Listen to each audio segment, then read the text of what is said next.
இனிய வணக்கங்கள் அன்பு நண்பர்களே. மீண்டும் ஒரு புத்தம் புதிய நன்னாளில் உங்கள் அனைவரையும் சந்திப்பதில் பெருமகிழ்வு கொள்கின்றது சரித்திரம் படைப்போம் தளம். நமது தளத்தின் முதல் படிநிலையாக நேர்மறை சிந்தனைகளை நம்மிடையே விதைக்க வருகின்றார் அன்பு தோழர் கற்பகவள்ளி அவர்களை அன்புடன் வரவேற்போம். நன்றி. அனைவருக்கும் வணக்கம். இப்பிரபஞ்ச வெளியில் நீக்கமர நிறைந்திருக்கும் பரம்பொருளே, உம்மை வணங்குகின்றோம்.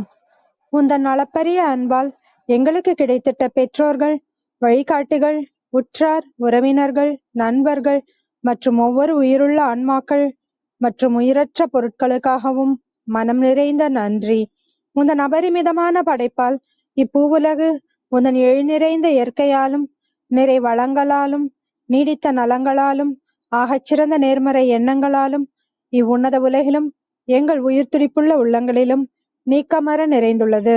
உந்தன் அளப்பரிய அன்பினாலும் அருளினாலும் ஆசீராலும் நாங்கள் ஒவ்வொருவரும் உயர்ந்த உன்னதமான வாழ்வியல் பயணத்தை நிறைவுடனும் நிம்மதியுடனும் அன்றாடம் மேற்கொண்டு வருகின்றோம் ஆகச்சிறந்த வழிகளில்.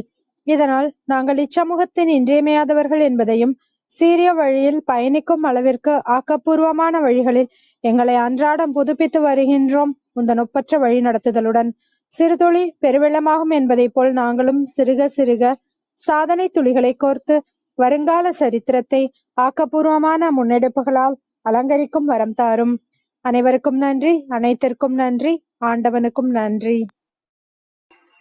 நன்றி நன்றிங்க அன்பு தோழர். நமது நிகழ்வின் அடுத்த படைநிலையாக நாம் ஒரு நிமிட தியானத்திற்குள் பயணிக்க இருக்கின்றோம். கண்களை மெலிதாக மூடிக்கொள்வோம், கரங்களை கோர்த்துக் கொள்வோம். இப்பிரபஞ்ச பெருவெளியில் உள்ள இறைமைக்கு மனதார நன்றி பகிர கிடைத்த மற்றும் ஒரு அற்புதமான நன்னாள் இது. இப்பொழுது நாம் உச்சரிக்க இருக்கும் ஒவ்வொரு வார்த்தைகளுடன் நன்றி உணர்வினையும் கலந்து இறைமைக்கு சமர்ப்பிப்போம். அன்பின் காணிக்கையாய் இன்றெடுத்து அன்றாடம் அமுதூட்டி அன்பாகவும் கருணையாகவும் மாறிப்போன அன்பு தாய்க்கு மனம் நிறைந்த நன்றி. ஒவ்வொரு நாளையும் ஒவ்வொரு பொழுதையும் தமது உழைப்பாலும் தியாகத்தாலும் குடும்பத்தை நிறைத்து அறிவாகவும் ஆற்றலாகவும் மாறிப்போன அன்பு தந்தைக்கு மனம் நிறைந்த நன்றி. பரிசுத்தமான இயற்கையை பரிசளித்துச் சென்ற நம் முன்னோர்கள் ஒவ்வொருவருக்கும் மனம் நிறைந்த நன்றி. கற்பித்தல் என்னும் இனிய அனுபவம் வாயிலாக அன்றாட பொழுதை அற்புதமாக்கும் ஆசிரிய பெருந்தகைகள் ஒவ்வொருவருக்கும் மனம் நிறைந்த நன்றி. இப்பிரபஞ்ச பூவுலகினுள் பயணித்துக் கொண்டிருக்கும் பயணிக்க இருக்கின்ற ஒவ்வொரு உயிருள்ள ஆன்மாக்களுக்கும் மனம் நிறைந்த நன்றி. உயிரற்ற பொருட்களாய் வாழ்வின் உடன் வழித்துணையாய் வாழ்வின் பாதையை என்றென்றும் நிறைக்கும் உயிரற்ற பொருட்களுக்கும் மனம் நிறைந்த நன்றி. இப்பிரபஞ்ச பூவுலகினை தமது பேரன்பாலும் பேரருளாலும் பேராசிராலும் ஆண்டு அரவணைத்து காத்து வரும் அந்த ஆண்டவனுக்கும் நன்றி. இப்பொழுது நமது சுவாசத்தின் ஓசையில் அது பயணிக்கும் பாதைகளில் நாமும் ஒரு நிமிடம் இணைந்து பயணிப்போம், நம் மூச்சின் சுவாசத்தினை சீர்மைப்படுத்தியவர்களாய்.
இப்பிரபஞ்ச பெருவெளியில் நீக்கமர நிறைந்திருக்கும் முடிவில்லா பரம்பொருளின் அன்போடும் அருளோடும் ஆசீரோடும் எங்கள் வாழ்வியல் சூழல் அன்றாடம் அர்த்தமுள்ள வகையில் சீருடனும் செம்மையுடனும் பண்பட்டு வருகின்றது. இதனால் இச்சமூகத்தின் சீரிய சிறந்த முன்மாதிரிகளாக நாங்கள் திகழ்வதோடு நில்லாமல் பல்வேறு சாதனைகளையும் அதன் வாயிலாக சரித்திரங்களையும் படைக்கும் அற்புத படைப்பாளிகளாக பரிணமிப்போம். இறைமைக்கு நன்றி.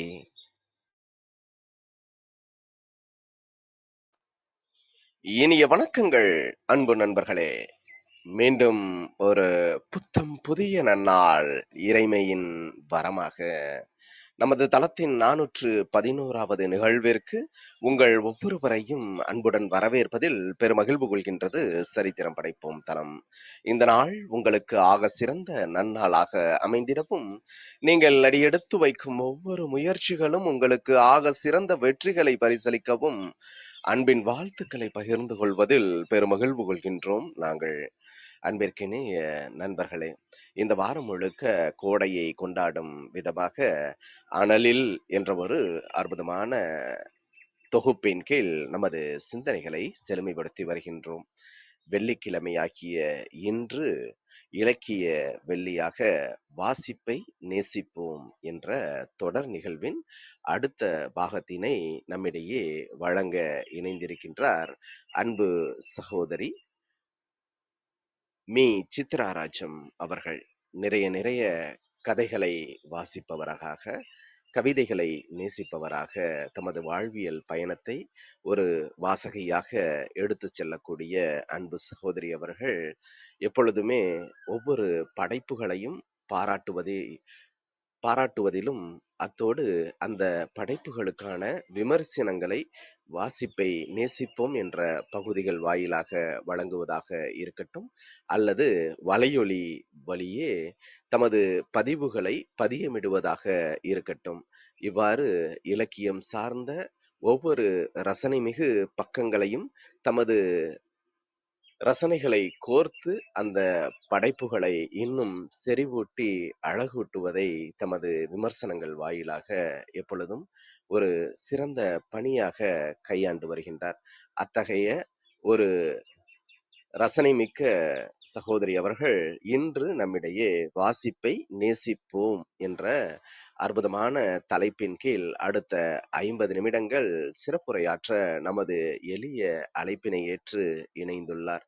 இன்றைய நிகழ்வின் சிறப்பு அழைப்பாளராக, சிறப்பு பேச்சாளராக இணைந்து கொண்ட தருணங்களுக்காக சொல்லரங்க சொந்தங்களாகிய உங்கள் ஒவ்வொருவரின் சார்பிலும் சரித்திரம் படைப்போம் தளம் அவரை இந்நிகழ்விற்கு வருக வருக வருக என்று வரவேற்பதில் பெருமகிழ்வு கொள்கின்றது.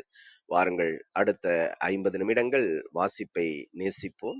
நமது வாழ்வியல் வழிகளை இன்னும் அழகூட்டுவோம். நமது வாழ்வியல் புத்தகத்தில் புத்தம் புதிதாய் இன்று மலர்ந்துள்ள புதியதோர் பக்கத்தின் அழகியதோர் அத்தியாயத்தினை வாசிப்பை நேசித்து அதன் வாயிலாக இன்னும் நமது வழிகளை மென்மைப்படுத்துவோம், மேன்மைப்படுத்துவோம். நன்றி.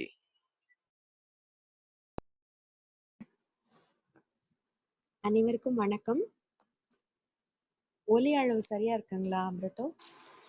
சரியா இருக்குங்க சகோதரி. முடிந்தால் இன்னும் கொஞ்சம் ஒலி அளவை உயர்த்தினீங்கன்னா நல்லா இருக்குங்க. நன்றி. இப்போ கொஞ்சம் அருகில வச்சிருக்கேன். இப்போ சரியா இருக்குங்களா? தெளிவா இருக்கு. இதே அளவுல நீங்க தொடரலாம். நன்றி. நன்றி நன்றி. அனைவருக்கும் வணக்கம். இன்னைக்கு காலை பொழுதுல இந்த மாதிரியான ஒரு நல்ல டாபிக்ல பேசுறதுக்கு என்னை அழைத்தமைக்கு மிக்க நன்றி. இது ஒரு எவர்கிரீன் டாபிக். இதை பத்தி பேசணும்னா இதே டாபிக்ல ஒரு சில மாதங்களுக்கு முன்னால நான் பேசினேன்னு நினைக்கிறேன். போன வாரம் ரவிச்சந்திரன் சார் வந்து ரொம்ப அழகா அதை பத்தி பேசியிருந்தாரு. நான் அதை இதுலதான் கேட்டேன். ஸோ அதை தாண்டி நான் என்ன பேசிட முடியும்னு எனக்கு தெரியல. ஆனா முயற்சி செய்யறேன். பொதுவா ஒரு விஷயத்த ஏன் நேசிக்கணும் அப்படின்னாலே நமக்கு மனுஷ மனங்களுக்கு மெட்டீரியலிஸ்டிக்கா இதனால என்ன பயன் அப்படின்னு தான் யோசிக்க தோணுது. அப்போ ஃபர்ஸ்ட் அப்படி போலாம். மெட்டீரியலிஸ்டிக்கா நமக்கு வாசிப்புனால என்ன பயன்கள் இருக்கு அப்படின்னு. முதல்ல நம்மளோட மொழி வளம் ஜாஸ்தியாகும். மொழி வளம் ஜாஸ்தியாகும். கம்யூனிகேஷன் ஸ்கில்ஸ் இம்ப்ரூவ் ஆகும். நிச்சயமா கிரியேட்டிவிட்டி அதிகரிக்கும். மன அழுத்தத்தை குறைக்க ஒரு ஃபேண்டசி உலகத்துக்கு ஒரு பறக்கிற கம்பளத்துல ஏத்தி செலவே இல்லாம நம்மளை கூட்டிட்டு போகும்.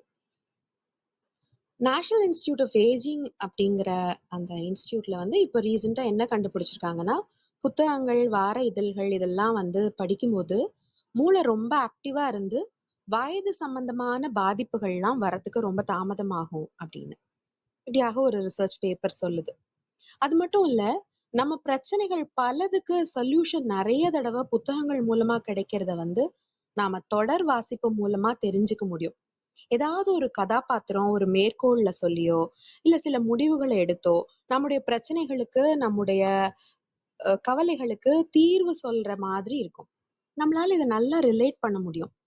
படிக்கும்போது நமக்கு உணர்வு ரீதியா நிறைய மாற்றங்கள் வரும். எம்பத்தைஸ் பண்ண முடியும். அந்த எம்பத்தி உருவாக்குறது தான் நான் புத்தகங்களோட அல்டிமேட்டான விஷயம்னு உறுதியா நம்புறேன்.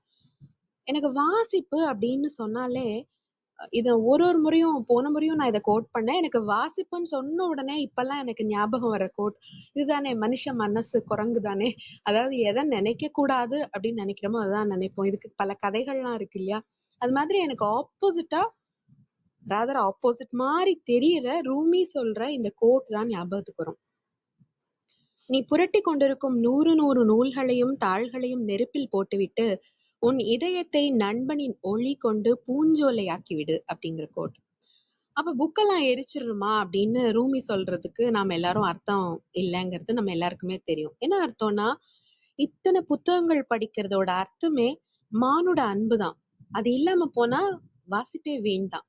இதுதான் நமக்கு அல்டிமேட்டா வாசிப்பு தர வேண்டிய விஷயம்னு நான் உறுதியா நம்புறேன். என்னதான் நாம நல்லவங்களா இருந்தாலும் இப்போ நமக்கு தொடர்புடைய ஒருத்தரோட கஷ்டங்களை உணர்ந்து எம்பத்தைஸ் பண்ண முடியும். ஆனா அவங்களோடான உறவுல இருக்கிற நெருக்கமோ அல்லது உறவுல இருக்கிற சிக்கலோ நிச்சயமா நம்மள ஒரு பொது பார்வை பார்க்கறதுக்கு அனுமதிக்காது. ஆனா ஒரு கதாபாத்திரத்தோட நம்மளால நெருங்கி இருக்க முடியும், நெருங்காமையும் இருக்க முடியும். அப்போ அந்த கதாபாத்திரம் வழியா சம்பந்தமே இல்லாம இருக்கிற ஒருத்தரை பத்தி ரொம்ப ஆழமா புரிஞ்சுக்க நம்ம புதினங்கள்ல முயற்சி செய்யறோம். அப்போ அந்த கதாபாத்திரங்களை மேல கூட நம்மளால பரிவு காமிக்க முடியுது, எம்பத்தைஸ் பண்ண முடியுது. இந்த அனுபவம் நடைமுறை வாழ்க்கையில மத்தவங்களோட உணர்வுகளை புரிஞ்சுக்க நமக்கு நிச்சயமா பிராக்டிஸ் செஷன்ஸா இருக்கும். அது மட்டும் இல்ல, நிறைய பேர் இன்ட்ரோவர்ட்ஸா இருப்பாங்க. அது அவங்களோட குணமா இருக்கும். அவங்களுக்கான அருமையான விஷயம் புத்தக வாசிப்பு தான். புத்தக வாசிப்பு அந்த லோன்லினஸ், இன்ட்ரோவர்ட்ஸ் பொதுவா நிறைய பேர் கூட பேசாததுனால ரொம்ப லோன்லியா ஃபீல் பண்ணலாம். அந்த லோன்லினஸை ஒரு சாலிட்யூட் நிலைக்கு புத்தகங்கள் உயர்த்தும். எனக்கு தெரிஞ்ச இன்ட்ரோவர்ட்ஸா இருக்கிறவங்க கூட புத்தகங்கள் வழியா ஈஸியா கனெக்ட் ஆறத பார்க்க முடியும். இது என்னோட பர்சனல் அனுபவமும் கூட. ரொம்ப இன்ட்ரோவர்ட்ஸா இருக்கிற சில நண்பர்கள் கூட புத்தக வாசிப்பு அப்படிங்கிற விஷயம் வரும்போது ரொம்ப ஆவலா எக்ஸ்ட்ரோவர்ட்டடா ஆற மேஜிக் நடக்குது. ஸோ கம்யூனிகேஷன் அங்கேயும் பில்ட் ஆகுது. புத்தக வாசிப்பு மூலமா பல பேரோட வாழ்க்கையை நம்மளால வாழ முடியும். நமக்கு இருக்கிற ஒரே ஒரு வாழ்க்கையில பல பேரோட வாழ்க்கை வாழ்றதுக்கான ஒரே ஒரு சந்தர்ப்பம் என்னை பொறுத்த வரைக்கும் வாசிப்பு தான்.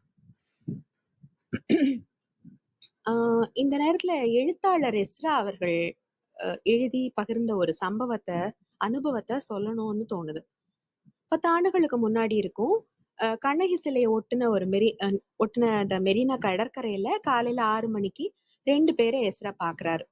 அந்த பையனுக்கு ஒரு 8 வயசு இருக்கும்.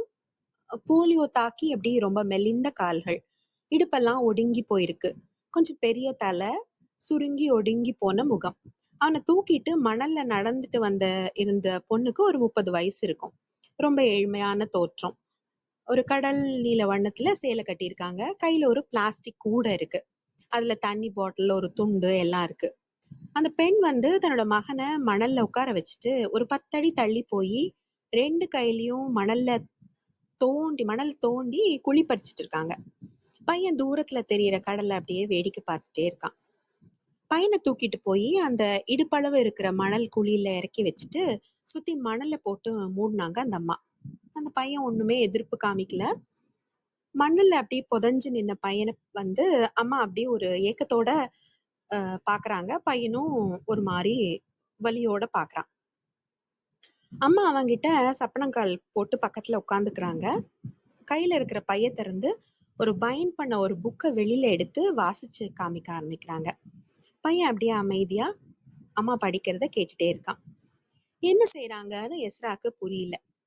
கிட்ட போய் பார்க்கலாம் அப்படின்னு சொல்லிட்டு போறாரு. அப்படியே அவனுக்கு அந்த அம்மாவோட குரல் அப்படியே ஒரு மெல்லிய சீரா எதையோ சொல்லிட்டே இருக்கு. பக்கத்துல போன உடனே அந்த அம்மா படிச்சுட்டு இருக்கிறது ஒரு கதைன்னு தெரியுது. அது ஒரு பழைய அம்புலிமாமா இதழ்ல வெளியான ஒரு கதை. அந்த அம்மா இவர்கிட்ட வந்ததும் அப்படியே படிக்கிறத நிறுத்திட்டு இவரை பாக்குறாங்க. பையனுக்கு என்னம்மா செய்யுது அப்படின்னு எஸ்ரா கேக்குறாரு. கால் சரியில்லை, போலியோ வந்து முடங்கி போச்சு, அதான் ஈரமணல்ல நிக்க வச்சா கால் சரியாயிடும்னு சொன்னாங்க, தினமும் கூட்டிட்டு வந்து நிக்க வைக்கிறேன். 1 மணி நேரம் நிக்கணும்ல, அதான் கதை படிச்சு காமிக்கிறேன். அதை கேட்டுக்கிட்டே வலிய மறந்து நிப்பான். நானும் செய்யாத வைத்தியம் இல்ல, காட்டாத டாக்டர் இல்ல, ஆனா புள்ள இன்னும் சரியா இல்ல. பெத்த மனசு கேட்கவே மாட்டேங்குது. அதான் கோடம்பாக்கத்துல இருந்து தினமும் பஸ் புடிச்சு பையனை கூட்டிட்டு கடற்கரைக்கு வரேன். 4 மாசமா புள்ள பாவம் கடல் மணல்ல நிக்கிறான். வீட்டுக்காரர் பழைய பேப்பர் வியாபாரம் பண்றாரு. நான் அச்சு ஆபீஸ்ல வேலை பார்த்தேன், ஆனா இப்ப முடியல. வீட்டுல வேற ஆள் துணையே இல்ல. ஒத்த ஆளா இவனை தூக்கிட்டு அலையறேன். ஆனா சாமி புண்ணியத்துல என் பிள்ளைக்கு சரியாயிடும்னு நம்பிக்கை இருக்கு அப்படின்னு சொல்றாங்க. அவங்க கண்ணுல அப்படியே அவங்கள மீறி தண்ணி வருது. அதை கேட்டு இவருக்கு ரொம்ப மனசு கனத்து போகுது. ஒரு தாயோட வலியோ வேதனையோ இதற்கு இணையான அன்பு உலகத்துல வேற என்ன இருக்கு அப்படின்னு எஸ்ரா நினைக்கிறார். உங்க மகனுக்கு நிஜமா கண்டிப்பா சரியாயிருமா அப்படின்னு சொல்லிட்டு கிளம்புறாரு. அந்த அம்மாவோட முகத்துல ஒரு நிமிஷத்துக்கு அப்படியே ஒரு மலர்ச்சி வந்து மறைஞ்சு போகுது. அந்த பையன் வந்து தன்னை பத்தி தான் பேசுறாங்க அப்படிங்கிறது தெரிஞ்சு அது அவனுக்கு அவ்வளவா பிடிக்கல. படிமா அப்படின்னு சொல்றான். அந்த அம்மா மறுபடியும் வாசிக்க ஆரம்பிக்கிறாங்க. இந்த சம்பவத்தை எஸ்ரா எழுதியிருக்காரு. அப்போ வாசிப்போட வீச்சு என்ன அப்படின்னா, எழுத்தாளர் சொல்றது ஒரு சம்பவமா இருந்தா கூட அதுல இருந்து நம்ம நிறைய விஷயங்களை உணர்ந்துக்க முடியும். வாசகர்களுக்கான உலக திறந்து வைக்கிறது தான் ஒரு நல்ல எழுத்தா இருக்க முடியும். இந்த சம்பவத்தை படிச்ச பிறகு எனக்கு தோணுனதெல்லாம், இதுதான் நம்பிக்கை. இந்த நம்பிக்கை மாதிரியான ஒரு உலகத்துல பெரிய விஷயம் உலகத்துல எதுவுமே இல்லை. அதுவும் அப்படிப்பட்ட ஒரு நம்பிக்கைய தன்னுடைய மகன் மனசுல விதைக்கிற அந்த தாய் மாதிரி எத்தனை பேர் இந்த உலகத்துல கஷ்டப்படுவாங்க அப்படின்னு தோணுச்சு. இந்த காட்சியை அவர் எழுதினதை படிச்சு ரொம்ப நாள் கழிச்சு கூட என்னால இப்ப வரைக்கும் மறக்க முடியல. அப்போ அந்த நிகழ்வோட வழியா நாம என்ன மாதிரியான ஒரு நிலைமையில இருக்கோம் அப்படின்னு யோசிக்க வைக்குது. தம்மின் மெலியாரை நோக்கி தமதுடைமை அம்மா பெரிதென்றகமகிழ்க, தம்மினும் கற்றாரை நோக்கி கருத்தழிக, கற்றதெல்லாம் எற்றே இவர்க்கு நாம் என்று அப்படின்னு குமரகுருபரர் வந்து நீதிநெறி விளக்கத்துல சொல்லியிருப்பாரு. இதுக்கு என்ன பொருள் அப்படின்னா, நம்மளை விட செல்வம் குறைவா இருக்கிறவங்கள பார்த்து அம்மா நம்ம கிட்ட இருக்கிறது, அம்மாங்கிறது ஒரு இடைச்சொல், ஒரு இதுக்காக சொல்றது, நம்ம கிட்ட இருக்கிறது பெருசு அப்படின்னு சொல்லிட்டு அகம் மகிழணும். ஆனா நம்மளை விட அதிகமா கற்றவங்களை பார்த்து கருத்தறிக, அதாவது நாம படிச்ச படிப்பெல்லாம் இவங்களோட படிப்புக்கு முன்னாடி ஒண்ணும் இல்லையே அப்படின்னு சொல்லி அந்த கர்வத்தை விட்டுறணுமா. இது சின்ன வயசுல இருந்து நான் கேட்டுட்டே இருக்கிற ஒரு பாட்டு. என் தாத்தா தினம் இது ஒரு தடவை மந்திரம் போல கோட் பண்ணுவாங்க. இந்த பீலி பேய் சாகாடும் அப்படிங்கிற குரல் எப்படி அல்டிமேட்டா எல்லா பாடலுக்கும் பொருந்துமோ, இது மாதிரி நிறைய விஷயங்களுக்கு இந்த நீதிநெறி விளக்கத்தை பொருத்தி பார்க்கலாம். இந்த தம்மின் மெலியாரை அப்படிங்கிறதுக்கு செல்வத்தை எடுத்துக்கலாம், இல்ல நம்ம விட சந்தர்ப்பங்கள் நிறைய வாய்ப்புகள் இல்லாத சூழல்ல இருக்கிறவங்கன்னு எடுத்துக்கலாம். சோ அந்தந்த சூழலுக்கு தகுந்த மாதிரி நம்மளால பொருள் கொள்ள முடியும். ஆனா எவ்வளவு படிச்சிருந்தாலும் செருக்கழிஞ்சிடணும். ஏன்னா நம்மளோட பெட்டரா படிச்சவங்க நிச்சயமா இருப்பாங்க. இதுல ஒரு சின்ன நுவான்ஸ் இருக்கு. அழகா அகம் மகிழ்க அப்படின்னு சொல்லியிருக்காங்க. ஏன் அகம் மகிழ்க, புறம் மகிழக்கூடாது? அதாவது வெளியில காமிக்க கூடாதான், உள்ளுக்குள்ள மன சமாதானப்பட்டுக்கலாம், வெளியில மகிழ்ச்சிய காமிக்க கூடாது. ஏன்னா நம்ம விட மெலியார பாக்குறோம் இல்லையா, அவங்கள பார்த்து நாம மகிழ்ச்சியோட கூடாது அப்படின்னு ஒரு பாடல்லயே கூட எவ்வளவு நுவான்சஸ் வச்சு எழுதியிருக்காங்க. இப்படியான ஒரு விஷயம் ஒரு சின்ன சம்பவம் வந்து படிக்கிற ஒரு விஷயம் வந்து பல விஷயங்களை மனசுல கிண்டில் பண்ணிட்டே போறதுதான் எழுத்தோட வீச்சு. வாசிப்போட உண்மையான நோக்கம் ரிலேட் பண்ணி ரெசனேட் பண்ணி பார்க்க முடியும். படிச்ச வேற விஷயங்களோட ஞாபகம் வந்து கனெக்ட் பண்ணி நம்ம சிந்தனைகளை மேம்பட வைக்கிறது தான் உண்மையான வாசிப்பு. எஸ்ரா எழுதின இந்த சம்பவத்திலே பாத்தீங்கன்னா இன்னும் ஒரு அருமையான விஷயம் இருக்கு.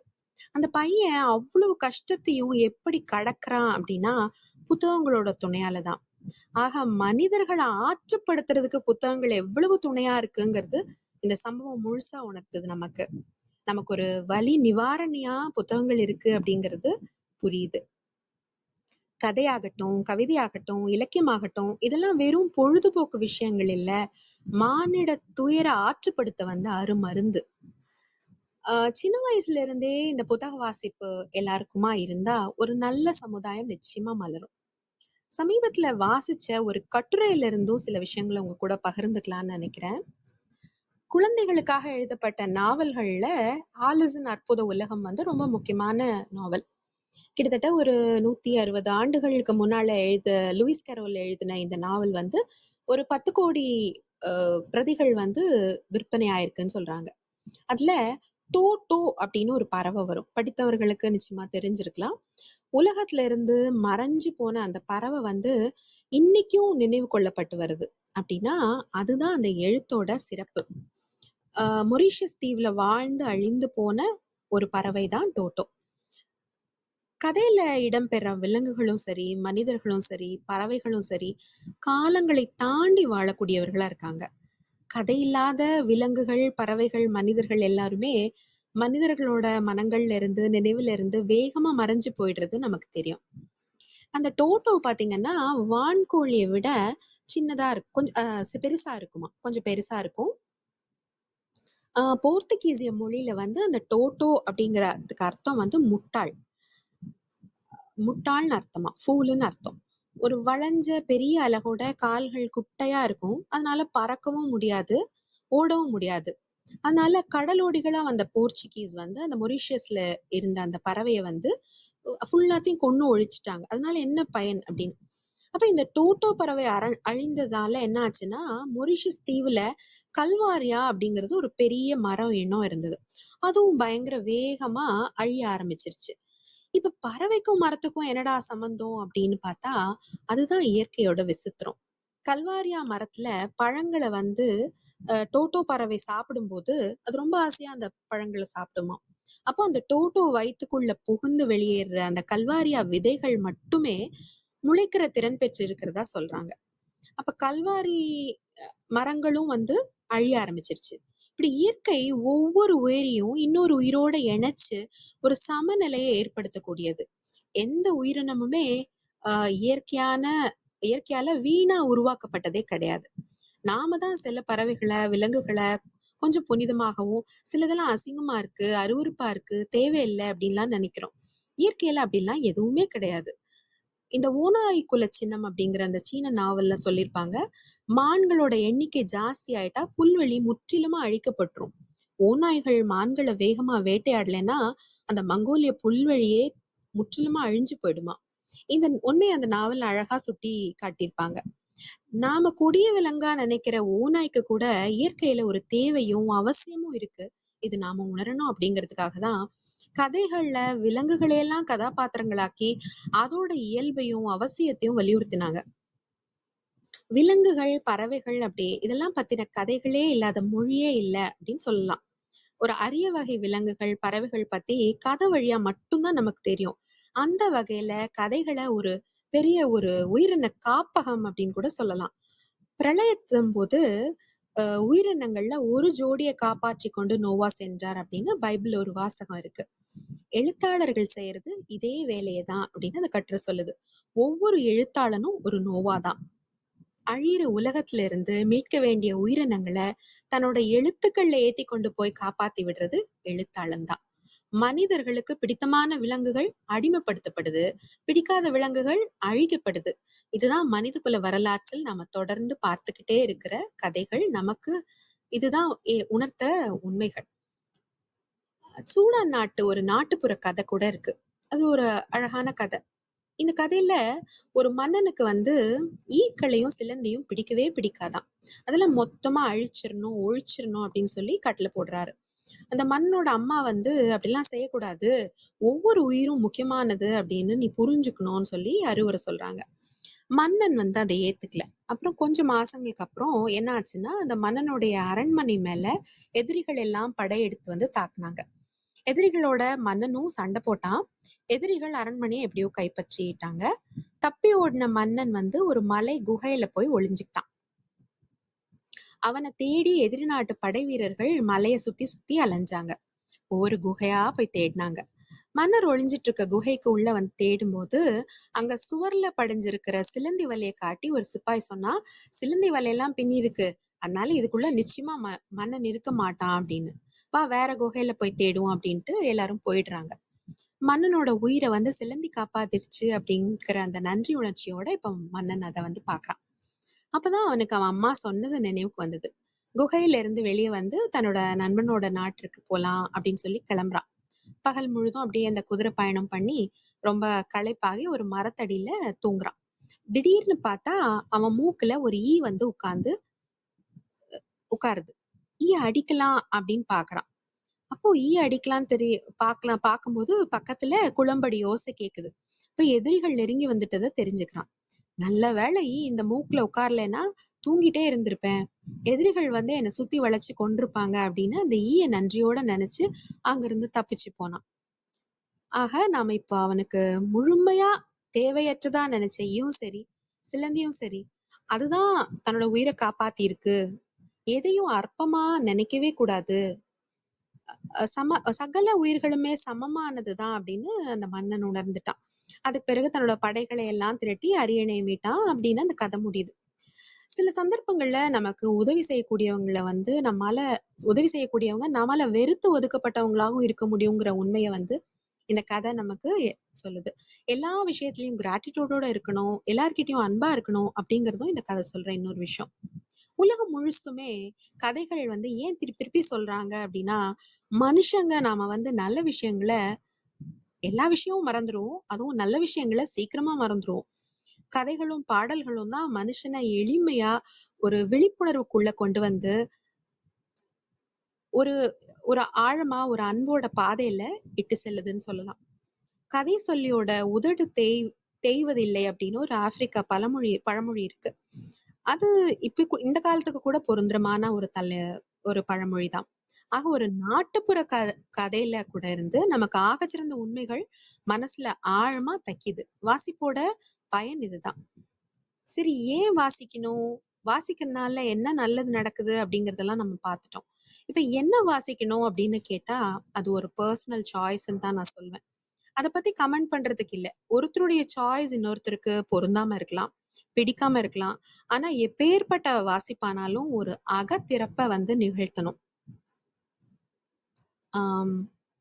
ஒரு கதை பார்த்தோம், கற்று பார்த்தோம். இன்னொரு கதை நான் வாசிக்கட்டுமா இல்ல சில கவிதைகளோட முடிச்சுக்கட்டுமா? உங்கள் விருப்பம் சகோதரி. சரி. சரி, சில கவிதைகள் படிச்ச சில கவிதைகளோட நான் நிறைவு செஞ்சுக்கலாம்னு நினைக்கிறேன். இது வந்து பாஸ்கரன் இதை வந்து இது பண்ணியிருந்தாங்க. கொஞ்ச நாளைக்கு முன்பாக பாஸ்கர் ஜெகதீஷன் அண்ணா வந்து இத வாட்ஸ்அப்ல எல்லாருக்கும் அனுப்பிச்சிருந்தாங்க. இங்கிருந்து சில பேர் கூட பார்த்திருக்கலாம். தெலுங்கு கசல் கவிஞரான பைரி இந்திராவோட கவிதை. தெலுங்கானா மாநிலத்தோட கம்மம் மாவட்டத்தை சேர்ந்தவர் இவர். இவரது கவிதைகள் வந்து தக்கானிய உருது பாதிப்பை கொண்டவை. பாவனைகளற்ற நேரடி கூற்றாக அமைந்த கவிதைகள். தன்னோட இருப்பையும் விருப்பையும் கைவிடாது மரணத்தோடு நிகழ்த்து கொள்ற சமரசத்தை, அது உருவாக்குற நுண்ணிய மனசலனங்களை வந்து பதிவு செய்யற கவிதை. கேன்சரால பாதிக்கப்பட்டு சிகிச்சை பெற்று வந்த இவர் வந்து சமீபத்துல மறைஞ்சு போனாங்க. அவங்க வந்து கசல் கவிதைங்கிறதுனால அதோட சந்தமும் அப்படியே இருக்கு. ராஜு அப்படிங்கிறவர் மொழிபெயர்த்த கவிதை. இது வந்து ஜெயமோகன் தளத்துல வெளிவந்தது. நான் செத்தால் துணிக்கு பதிலாக காகிதத்தை போர்த்திடுங்கள். கவிதை எழுதி கொள்கிறேன். ஒரு பேனாவும் மை பாட்டிலும் பையில் வையுங்கள். மனதில் முள் தைத்தால் பாடலோ, காயப்பட்டால் கசலோ இதய பள்ளத்தாக்கிலிருந்து வழிந்தோடலாம். செல்பேசியை மறக்க வேண்டாம். போரடித்து செத்து விடுவேன். மஞ்சளும் குங்குமமும் அப்பிவிட்டு பார்ப்பவர்களை அச்சமூட்டாதீர்கள். எல்லோருக்கும் என்னை அடையாளம் தெரியட்டும்.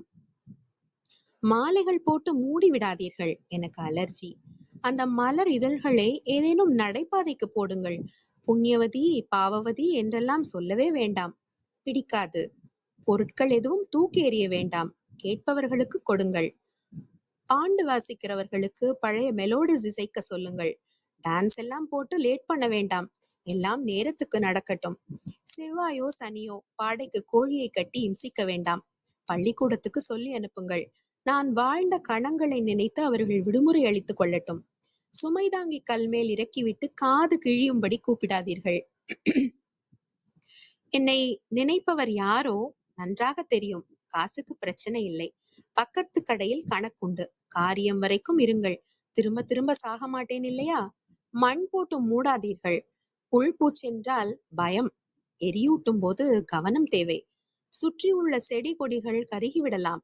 சந்தன கட்டைகளுடன் எரிந்தணைவதை விட நினைவுகளில் வாசமாய் மலர்வது பெரிது எனக்கு. எல்லாம் முடித்த கையோடு என் சிரிப்பும் கண்ணீரும் அவிந்து போகும்.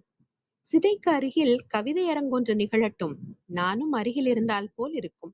ஆசை தீர கவிதையை கேட்டதாகவும் இருக்கும் அப்படின்னு அந்த கவிதை முடியுது. இன்னும் 2 கவிதைகள் நேசமித்ரனோடது என்னை கவர்ந்த கவிதைகள், அதையும் படிக்கலாம்னு நினைக்கிறேன். ஒரு சிறிய அன்புக்கு, ஒரு சன்னமான பொருட்படுத்துதலுக்கு, ஒரு எளிய ஆறுதலுக்கு, வன்பாடு பட்டு பெற்ற வெற்றிக்கு, ஒரு வாழ்த்துக்கு எப்போது அருகதையற்று போனோம்? யாருக்கோ கொடுத்த ரத்தத்திற்கு கொஞ்சம் பழங்கள் கொடுத்தார்கள். பார்வையற்ற சிறுவனுக்காய் எழுதிய பரீட்சைக்கு புறங்கையில் முத்தமிட்டான். சாலை கடக்கும் வரை காத்திருந்ததற்கு கடைசி யானை துதிக்கை உயர்த்தாமல் நன்றி சொல்கிறது.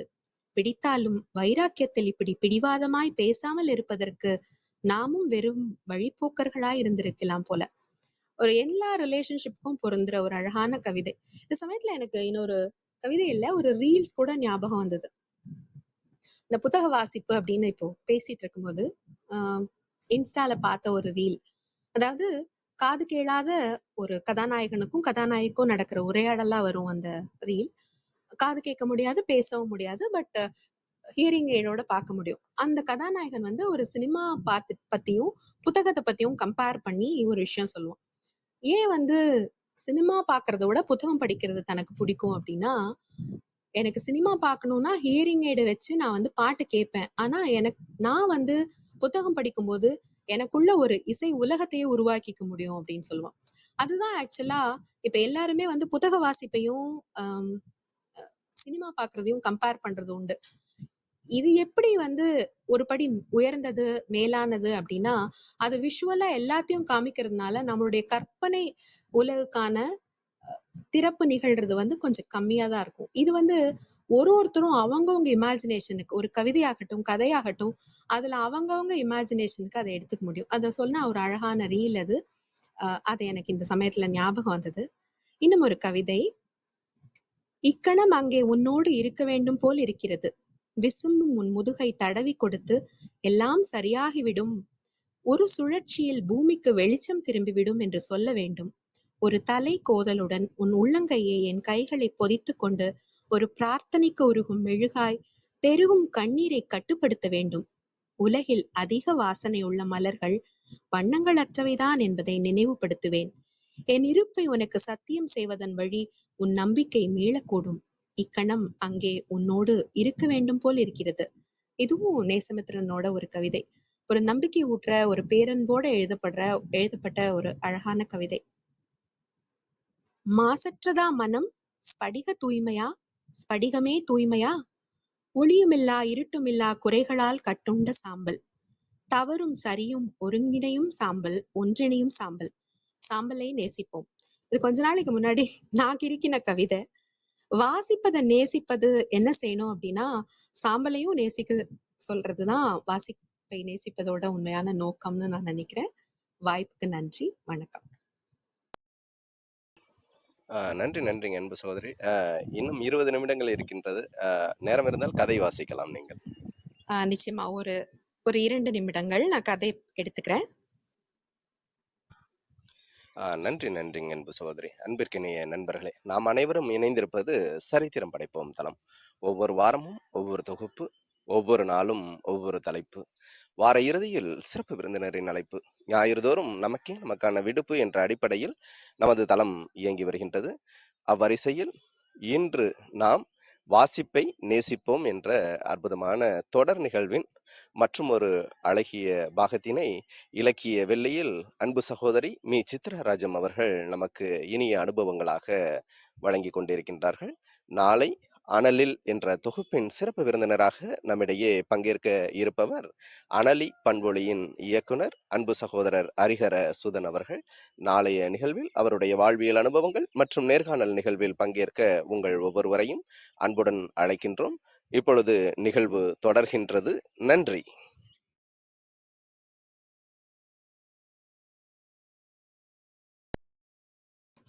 ஒரே ஒரு நிமிடம் சகோ.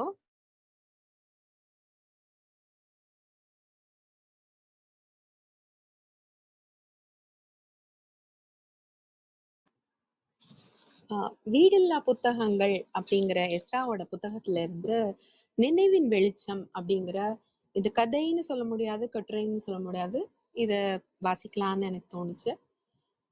பழைய புத்தக கடைகளில் சிதறி கிடக்கும் புத்தகங்களுக்குள் முகமறியாத சிலது நினைவுகளும் கலந்திருக்கின்றன. ஷேக்ஸ்பியரின் ஹாம்லெட் புத்தக முகப்பில் அச்சு பதித்தது போல அத்தனை அழகாக கையெழுத்திட்டுள்ள கே. நல்லசிவம் என்பவர் யாராக இருக்கக்கூடும்? பிரேம்சந்த் சிறுகதை தொகுப்பின் முன்னால் எனதருமை வித்யாவிற்கு என்று எழுதி கையெழுத்திட்டுள்ள காந்திமதி டீச்சர் எதற்காக எந்த நாளில் இந்த பரிசை கொடுத்தார்? இப்போது வித்யாவிற்கு என்ன வயது இருக்கும்? அவர் இப்போது என்ன செய்து கொண்டிருப்பார்? தி. ஜானகிராமன் எழுதிய மரப்பசு நாவலில் அடிக்கோடிட்டு நானும் ஒரு அம்மணிதான் என்று எழுதிய பெண் யாராக இருக்கக்கூடும்? இப்படி பழைய புத்தகங்களை புரட்டும் போது தென்படும் பெயர்கள், குறிப்புகள் என்னை மிகவும் யோசிக்க வைக்கின்றன. புத்தகங்களோடு மனிதர்களுக்கு உள்ள உறவு ரகசியமானது. எதற்காக புத்தகம் படிக்கிறாய் என கேட்டால் ஆளுக்கு ஒரு காரணம் சொல்வார்கள். என்னதான் 1000 காரணங்கள் சொன்னாலும் அதன் அடியில் சொல்லாத காரணம் ஒன்று இருக்கவே இருக்கிறது. அதுவே ஒருவரை திரும்ப திரும்ப வாசிக்க தூண்டுகிறது. வாசகர் என்ற சொல் அரூபமானது. ஒரு வாசகர் எப்படி இருப்பார் என வரையறுக்கவே முடியாது. வாசகர் என்ற சொல் வயதற்றது, கால தேச மத இனங்களை கடந்தது. எழுத்தாளனும் தேர்ந்த வாசகனே. ஒரு புத்தகத்தின் வாசகன் என்ற முறையில் அதே புத்தகத்தை வாசித்த இன்னொரு வாசகனை தேடி சந்தித்து புத்தகத்தை, எழுத்தாளரை பாராட்டியும் கேள்வி கேட்டும் கோபித்து கொண்டும் பேசி மகிழ்வதற்கு இணையான வேறு என்ன சுகம் இருக்கிறது? அந்த சந்தோஷத்தை ஏன் இந்த தலைமுறை தேவையற்றதாக கருதுகிறது?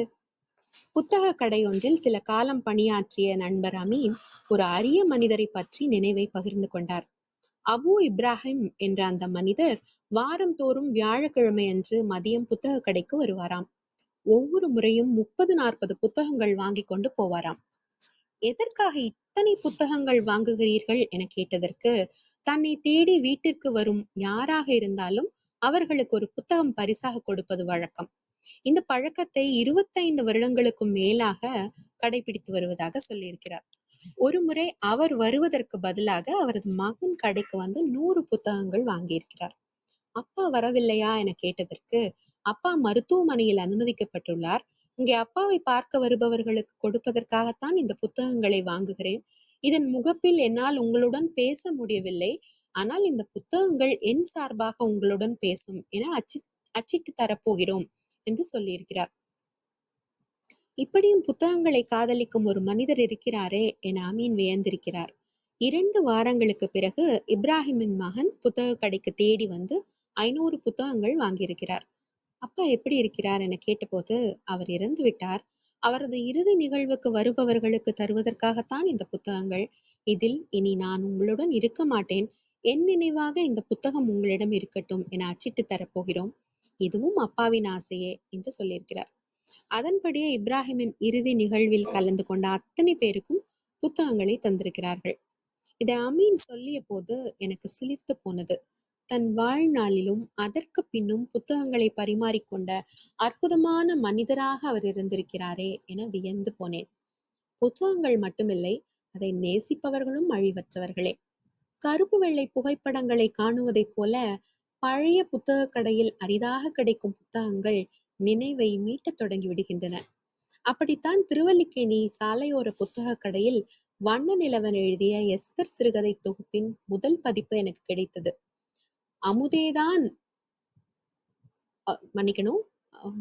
அமுதோன் ஓவியத்துடன் 6 ரூபாய் விலையில் 1979 வெளியான அந்த சிறுகதை தொகுப்பு நர்மதா பதிப்பகத்தால் வெளியிடப்பட்டுள்ளது. இதில் 18 சிறுகதைகள் உள்ளன. அவை அனைத்தையும் வண்ண நிலவனின் மிகச்சிறந்த சிறுகதைகள். உள் அட்டையில் ஓவியர் அமுதோன் எஸ்தர் கதைக்காக அற்புதமான கோட்டோவியம் ஒன்றை வரைந்திருக்கிறார். தமிழ் சிறுகதை உலகில் வண்ண நிலவனின் சாதனை என்பது தொட முடியாத உச்சம். மொழியை அவர் கையாளும் லாவகம், நுட்பமாக மன உணர்ச்சிகளை வெளிப்படுத்தும் விதம், குறைவான உரையாடல்கள், மறக்க முடியாத கதாபாத்திரங்கள், கச்சிதமான கதையின் வடிவம் என சிறந்த சிறுகதை எப்படியெல்லாம் இருக்க வேண்டுமோ அதற்கு வண்ண நிலவனின் பல கதைகள் உதாரணங்களாக இருக்கின்றன. இந்த தொகுப்பின் இன்னொரு விசேஷம் இதற்கு எழுதப்பட்ட முன்னுரை. ஒரு பேச்சுலர் அறையில் லயோனல் ராஜ், நம்பிராஜன் என்னும் கவிஞர் விக்ரமாதித்யன், சுப்பு அரங்கநாதன், தா. மணி, அம்பை, பாலன், ஐயப்பன், நாகராஜன் என இலக்கிய நண்பர்கள் ஒன்று கூடி வண்ணநிலவன் எழுதிய சிறுகதைகளை பற்றி பேசியது அப்படியே முன்னுரையாக இடம்பெற்றிருக்கிறது. சிறுகதைகள் குறித்த சிறந்த உரையாடலும், இடைவிட்டாக வந்து போகும்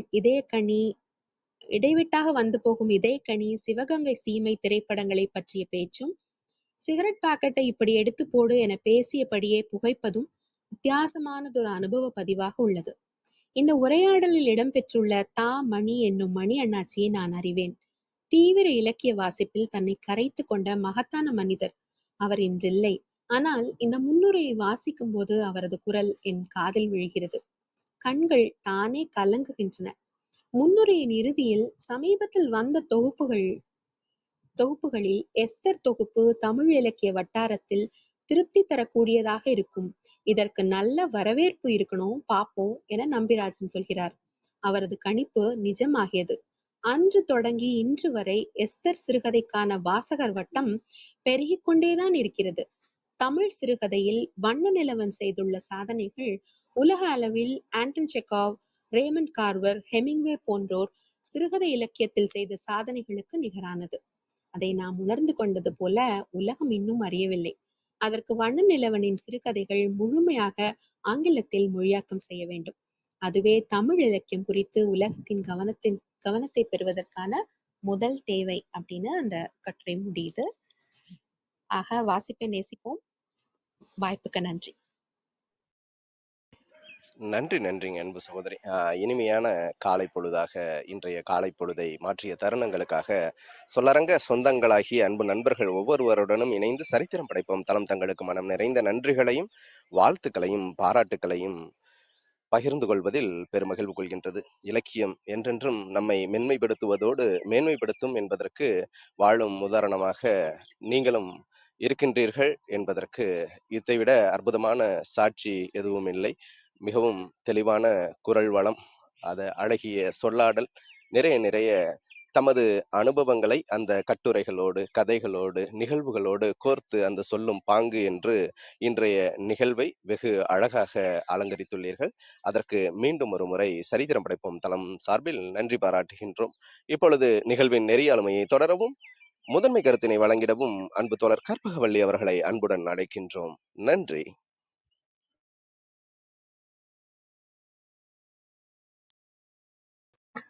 அனைவருக்கும் வணக்கம். சித்ரா அவர்களுக்கு மிக்க நன்றி. ஒரு ஆலிஸ் இந்த வண்டர்லேண்ட் அப்படின்னு சொன்ன மாதிரி சித்ராஸ் வண்டர்லேண்ட்குள்ள போயிட்டு வந்த மாதிரியான ஒரு அனுபவத்தை ஒரு 45 நிமிடங்கள்ல கதை, கட்டுரை, கவிதை இப்படி எல்லாத்தையும் சேர்த்து ஒரு ரொம்ப அழகான ஒரு அனுபவமாக கொடுத்துருக்கீங்க. வாசிப்பு நமக்கு என்ன கொடுக்குது அப்படிங்கிறத பத்தி ரொம்ப அழகா, நம்ம என்ன கிடைக்குது அப்படிங்கிறத பத்தி சொன்னீங்க. நம்ம மொழி வளம் அதிகமாகுது, கிரியேட்டிவிட்டி அதிகமாகுது, நம்மள ஒரு கற்பனை உலகம், ஒரு ஃபேண்டசி வேர்ல்டுக்குள்ள நம்மளை கூட்டிட்டு போகுது. நம்ம மூளை தொடர்ந்து ஒரு சுறுசுறுப்பா இருக்கவும் ஆக்டிவா இருக்கிறதுக்குமான ஒரு மூளையை ஆக்டிவேட் பண்றதும் அந்த ஒரு வாசிப்பு தான். பல பிரச்சனைகளுக்கான தீர்வுகளும் கிடைக்குது. நம்ம உணர்வு நிலைகளில் ஒரு மாற்றம் அப்படிங்கிறதும் வருது. இன்னொன்னு, மற்றவர்கள் உணர்வுகளை புரிந்து கொள்ளுதல், எம்பத்தி அப்படிங்கிறதும் நிறைய கிடைக்குது. ஏன்னா நிறைய பேரோட வாழ்க்கையை பார்க்கும்போது அவங்கள நம்ம புரிஞ்சுக்க முடியும் அப்படிங்கிறதுனால. அதே மாதிரி ஒரு பொதுவான ஒரு பார்வையை கொடுக்கும். இப்ப நம்ம கூட இருக்கவங்க ஒரு பிரச்சனை அப்படிங்கறத சொன்னாங்கன்னா நம்ம ஒரு வேற மாதிரி பார்ப்போம். ஆனா அப்படி இல்லாமல் ஒரு பொது கண்ணோட்டத்தோட பார்க்கக்கூடிய ஒரு விஷயத்தை அந்த ஒரு வாசித்தல் அப்படிங்கிறது கொடுக்கும். ஆழமாக மனிதர்களை புரிந்து கொள்வதற்கான ஒரு சந்தர்ப்பமும் கிடைக்கும். இன்ட்ரோவர்ட்டா இருப்பாங்க, வெளியே அதிகமா பேச மாட்டாங்க அப்படின்னு இருக்கவங்க கூட சில சமயம் ஒரு எக்ஸ்ட்ராவர்ட்டா மாறி நிறைய விஷயங்கள் பகிர்ந்துக்கிறதுக்கான ஒரு வாய்ப்பும் இந்த வாசிப்பின் மூலமாக கிடைக்கும். இன்னொன்னு என்னன்னா, நம்ம நிறைய பேரை பத்தி பார்ப்போம், நிறைய மனிதர்களை பார்க்கும்போது அவங்க வாழ்க்கைய நம்மளும் வாழ்ந்தோம் அப்படிங்கிற அந்த ஒரு உணர்வு நிலையும் கிடைக்கும். பல பேருடைய வாழ்க்கையை நம்ம வாழ்ந்த மாதிரியான ஒரு வாய்ப்பும் கிடைக்கும் அப்படிங்கிறதையும் சொன்னாங்க.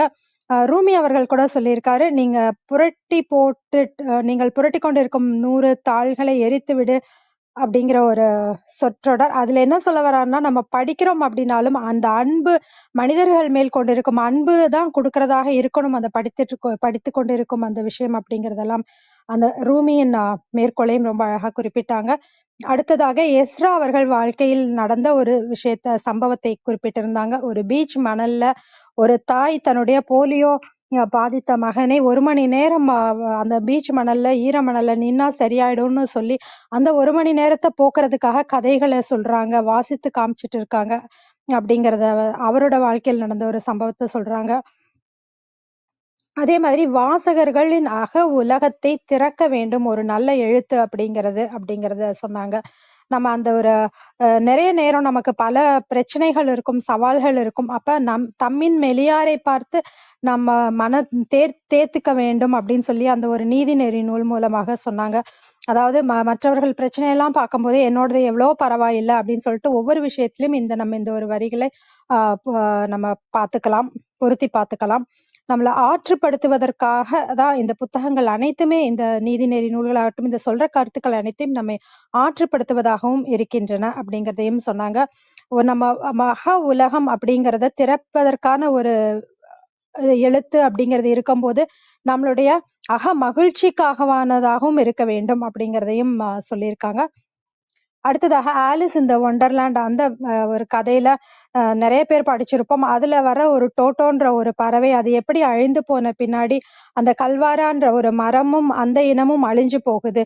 ஏன்னா அது சாப்பிட்டு அந்த விதைகளை நிறைய இடத்துல போடும்போது அது முளைக்குது. அது இல்லாதனால அந்த பறவை இனம் அழியும் போது அந்த மரமும் அழிந்து போகிறது அப்படிங்கிறத பத்தி சொன்னாங்க. அப்போ ஒவ்வொரு உயிரும் இன்னொரு உயிருக்கூட கனெக்டடாக இருக்கும் அப்படிங்கிறதும், அது இந்த உலகத்தை நிலைப்படுத்துகிறது அப்படிங்கிறதையும் சொன்னாங்க. இதுதான் நோவா அப்படிங்கிறவரு நம்ம எல்லா உயிரும் அழிந்து போகும்போது ஒரு ஜோடி விலங்குகளை, பறவைகளை இப்படி எல்லாமே ஒவ்வொரு ஜோடியா எடுத்துட்டு போய் காப்பாத்துனாங்க எல்லா இனத்தையும். அந்த மாதிரிதான் ஒவ்வொரு எழுத்தாளனும் ஒவ்வொரு விஷயத்தையும் காப்பாற்றிக் கொண்டிருக்கிறார்கள் அப்படின்னு நோவா போல ஒவ்வொரு எழுத்தாளனும் அப்படிங்கிறதையும் பகிர்ந்துக்கிட்டாங்க. நம்ம ஒவ்வொரு உயிரும் எப்படி கனெக்டடா இருக்கு, எந்த உயிருமே சரியில்லை, எந்த விலங்குமே ஒன்றுக்கு ஒன்று குறைந்தது அல்ல அப்படின்னு சொல்றதுக்கு இன்னொரு கதையும், ஒரு மன்னன் எப்படி ஒரு மாட்டிக்கும் போது ஒரு சிலந்தி வலை இருந்ததுனால அந்த குகைக்குள்ள எதிரிகள் வராம தப்பிச்சது. அப்புறம் வந்து மூக்குல உட்கார்ந்ததுனால கண்முழிச்சு பார்த்து எதிரிகள் கிட்ட இருந்து தப்பிச்சது. இந்த மாதிரியான விஷயங்களையும் பகிர்ந்துக்கிட்டாங்க. அப்ப விலங்குகள் நமக்கு எந்த அளவுக்கு உதவியாக இருக்கு அப்படிங்கிறதும், ஒவ்வொரு விலங்குக்கும் ஒவ்வொரு உயிருக்கும் இந்த உலகத்துல நிச்சயமா ஒரு பர்பஸ் அப்படிங்கிறது இருக்கு அப்படிங்கிறதெல்லாம் நம்ம இந்த எழுத்துக்கள் மூலமாக நம்ம தெரிஞ்சுக்கிறோம். கதை சொல்லியின் உதடுகள் எப்போதும் தேய்வதில்லை அப்படிங்கிறதையும் சொன்னாங்க. சினிமா அப்படிங்கிறதும் சினிமா பார்க்குறோம் அப்படின்னாக்கா, அதுல எல்லாமே நம்ம கற்பனை செய்யக்கூடிய எல்லாமே காட்சியா வருது அப்படிங்கும்போது, நம்மளால மேலும் கற்பனை செய்ய முடியாது. ஆனா, நம்ம வாசிக்கும்போது அவரவர்களுக்கான கற்பனை உலகம் அப்படிங்கிறது விரிஞ்சுகிட்டே போகும் அப்படிங்கிறதையும் பகிர்ந்துக்கிட்டாங்க. நேசமித்ரனோட கவிதைகள் அதையும் வாசித்தாங்க. வீடில்லா புத்தகங்கள் அப்படிங்கிற ஒரு எஸ். ராமகிருஷ்ணன் அவர்களுடைய புத்தகத்துல இருந்து நிலவின் வெளிச்சம் அப்படிங்கிற ஒரு கதையும் வாசித்தாங்க. வாசகர் அப்படிங்கிற சொல் ஒரு அரூபமானது அப்படிங்கிறதும், அது வாசகனுக்கும் ஒரு எழுத்தாளனுக்கும் இடையேயான உறவு எப்படி இருக்கும் அப்படிங்கிறதையும் ரொம்ப அழகா விவரிக்கிற மாதிரியும் இருந்தது. ரொம்ப ரொம்ப நன்றிங்க சித்ரா. ஒரே நிகழ்வுல வாசிப்பை நேசிப்பது எப்படிங்கிறதும் சரி, கதை, கட்டுரை, கவிதை இப்படி எல்லாத்தையும் ரொம்ப அழகா கொடுத்ததற்கு மிக்க நன்றி. ரவிச்சந்திரன் ஐயா வணக்கம், நீங்க பேசலாம். அனைவருக்கும் அன்பு வணக்கம்.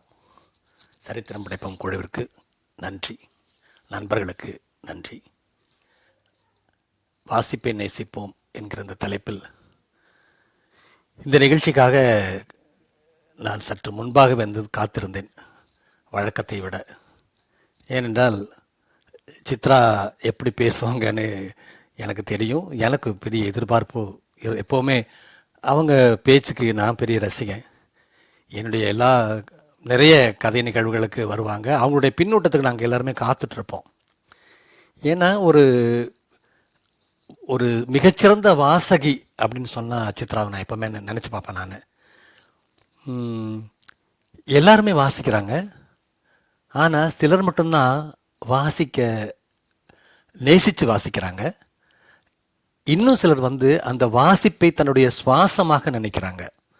அது அப்படியே உட்கொண்டு தனது உள்ளும் புறமும் எல்லாம் உள்ளுள்ள ஒவ்வொரு சின்ன சின்ன நுட்பமான உணர்வுகளோடு இழைத்து பார்த்து தன்னுடைய வாழ்க்கையோட ஒப்பிட்டு பார்த்து அந்த ரசனையை முழுமையாக ஆட்கொள்ளக்கூடிய சில அபூர்வமான வாசகர்கள் எல்லா இடத்துலையும் இருக்கிறதில்ல. வாசகர்கள் இல்லை என்றால் எழுத்தாளர்களே இல்லை. கொள்பவன் இல்லைன்னா கொடுப்பவன் எப்படி இருக்க முடியும்? அப்படி தான் வாசிப்பவன். ஆகவே தான் வாசிப்பை நாம் திரும்ப திரும்ப வாசிப்பை ஏன் நம்ம வந்து ஊக்கப்படுத்துகிறோம், வாசகர்களை ஏன் பெருமைப்படுத்துகிறோம், வாசகர்களை ஏன் தேடி போகிறோம் என்றால் வாசகர்கள் தான் எழுத்தாளர்களை உருவாக்குகிறார்கள், அவர்களை வாழ வைக்கிறார்கள், தொடர்ந்து அவர்களை உயிர்ப்போடு இருப்பதற்காக அந்த வசதியை செய்து கொடுக்கிறார்கள். இன்றைக்கு நிகழ்ச்சி வந்து எனக்கு இட்டாலியில் போடும்போது துலிப் கார்டன் பார்த்தேன். ஒரு பெரிய அந்த அவ்வளோ ஏக்கர் கணக்கில் ஒரே மலர் தான் இருக்கும். அது ஒரு அழகு. ஆனால் எனக்கு எப்பவுமே எல்லா மலர்களும் உள்ள சின்ன நந்தவன் ரொம்ப பிடிக்கும்.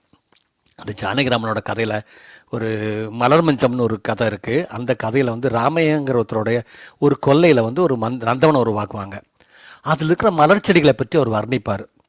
அழகழகான பிச்சி, இருவாச்சி, காசி தும்பை அவர் சொல்லிகிட்டே போவார். ரோஜா, பன்னீர் ரோஜா, பட்டு ரோஜா, வெள்ளை ரோஜா அப்படின்னு அந்த கதையை வாசிக்கும்போது நாமே ஒரு அழகான மனம் வீசக்கூடிய ஒரு நந்தவனத்தின் நடுவில் நின்று ரசிக்கக்கூடிய ஒரு உணர்வை அவர் கொண்டு கொடுத்துருவார். அதுதான் இலக்கியம். அதுபோல இன்றைய நிகழ்ச்சி வந்து ஒரு நந்தவனம் போல இருந்தது. கதை, கவிதை, கட்டுரை, வாழ்வியல் அனுபவம், தாய்மை, மனிதநேயம், இயற்கையை பற்றிய சில புரிதல்கள், இப்படி எல்லா தளங்களையும் தொட்டு பேசுனாங்க. சித்ரா பேசியிருந்தாங்க. ரொம்ப அற்புதமாக இருந்துச்சு. அதில் பல விஷயங்கள், எந்த ஒரு வாசிப்பும் எந்த ஒரு பேச்சும் வந்து கேட்கிற நேயர்களுக்கு தங்களுடைய வாழ்க்கையில் நடந்த ஒரு அற்புதமான, ஒரு அரிய, ஒரு அருமையான, ஒரு நிகழ்ச்சியான சம்பவத்தை தொட்டு சென்றால் அந்த பேச்சு, அந்த எழுத்து, அந்த நிகழ்வு வந்து வெற்றி அடைந்ததாக நான் நினைப்பேன், கருதுகிறேன். எப்போவுமே பழைய புத்தகங்களை பற்றி சொன்னாங்க அவங்க. சட்டுன்னு எனக்கு ஞாபகம் வந்துச்சு. என்கிட்ட பாரதியார் கவிதை வந்து ஒரு 4-5 பதிப்பு இருக்குது. பாரதியார் கவிதைன்னா திரும்ப திரும்ப வாங்கி வச்சுக்குவேன், யாருக்காவது கொடுப்பேன். அது ஒரு எல்லா தொகுப்புலேயும் ஒரே மாதிரி தான் இருக்கும், இருந்தாலும் வாங்குவேன் நான். அப்போ 1975ஆம் ஆண்டு சேலம் பஸ் நிலையத்தில் வந்து பூம்புகார் பதிப்பகம் வெளியிட்டு ஒரு பாரதியார் கவிதை புத்தகம் வாங்கினேன். அந்த புத்தகமே மொத்தமே வந்து ஒரு கையடக்க பதிப்பு. ஒரு ஒரு 5 இன்ச்சு நீளம், ஒரு 4 இன்ச்சு அகலம் தான் இருக்கும். அவ்வளோ அழகான ஒரு பதிப்பு. அது பூம்புகார் பதிப்பகம் போட்டிருந்தாங்க. ₹2.50 அந்த புத்தகம் அன்றைக்கி வாங்கினேன் நான்.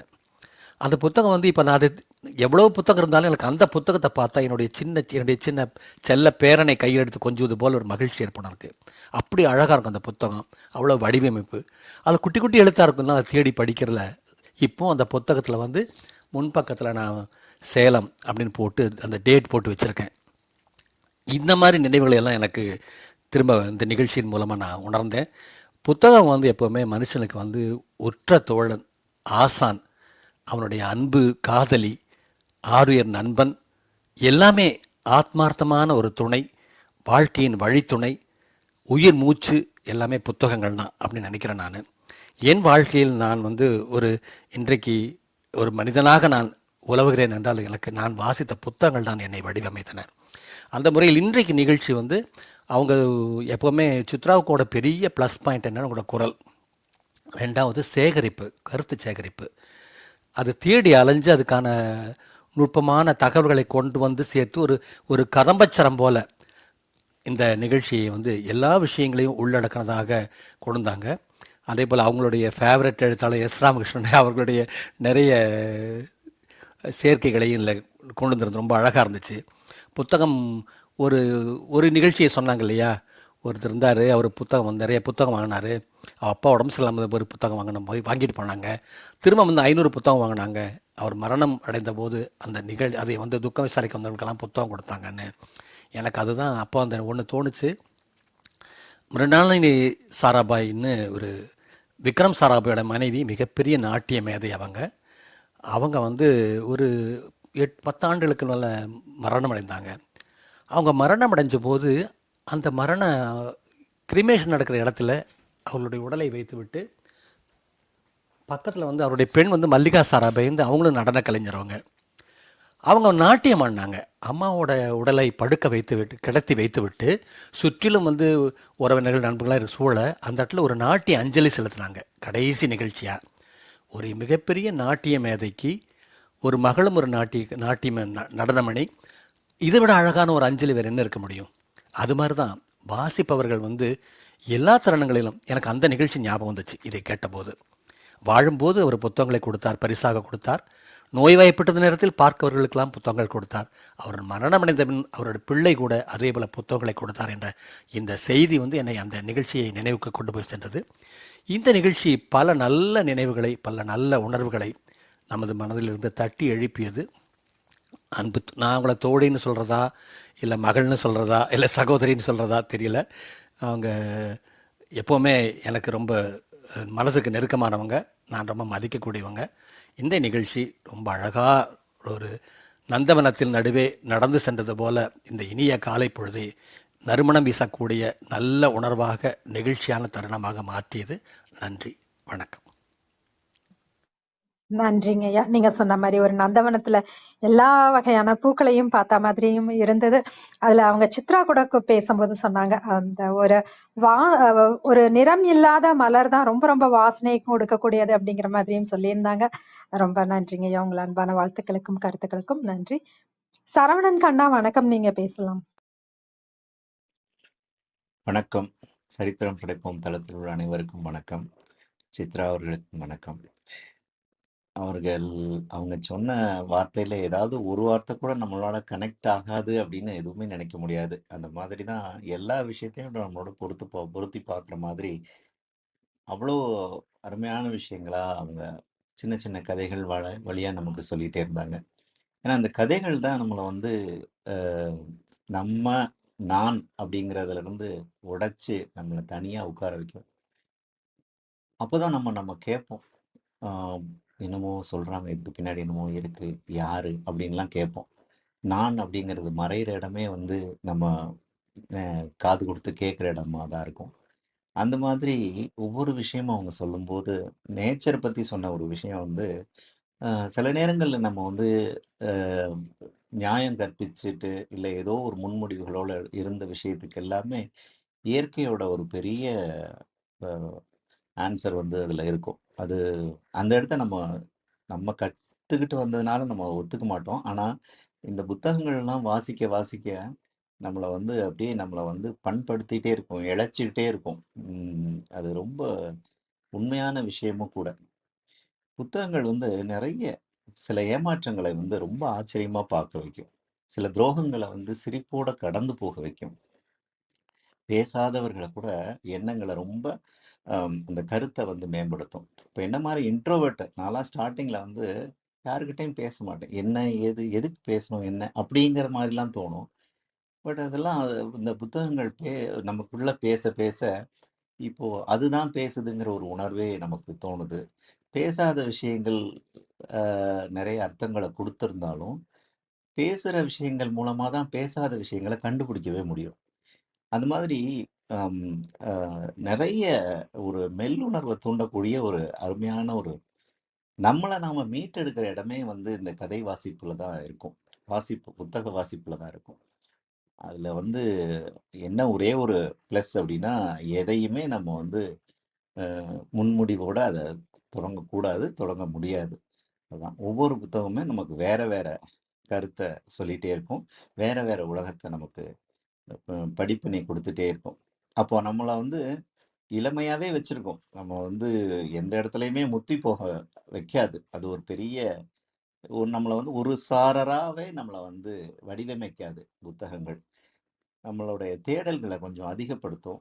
சுவாசத்த நீட்சி பண்ணும். நெறைய விஷயங்கள்ல கசப்பான அனுபவங்கள் எல்லாம் காணாமலே போக்கிடும். அப்படி ஒரு விஷயம் தான் புத்தகங்களுக்குள்ள நம்ம குதிக்கிறது.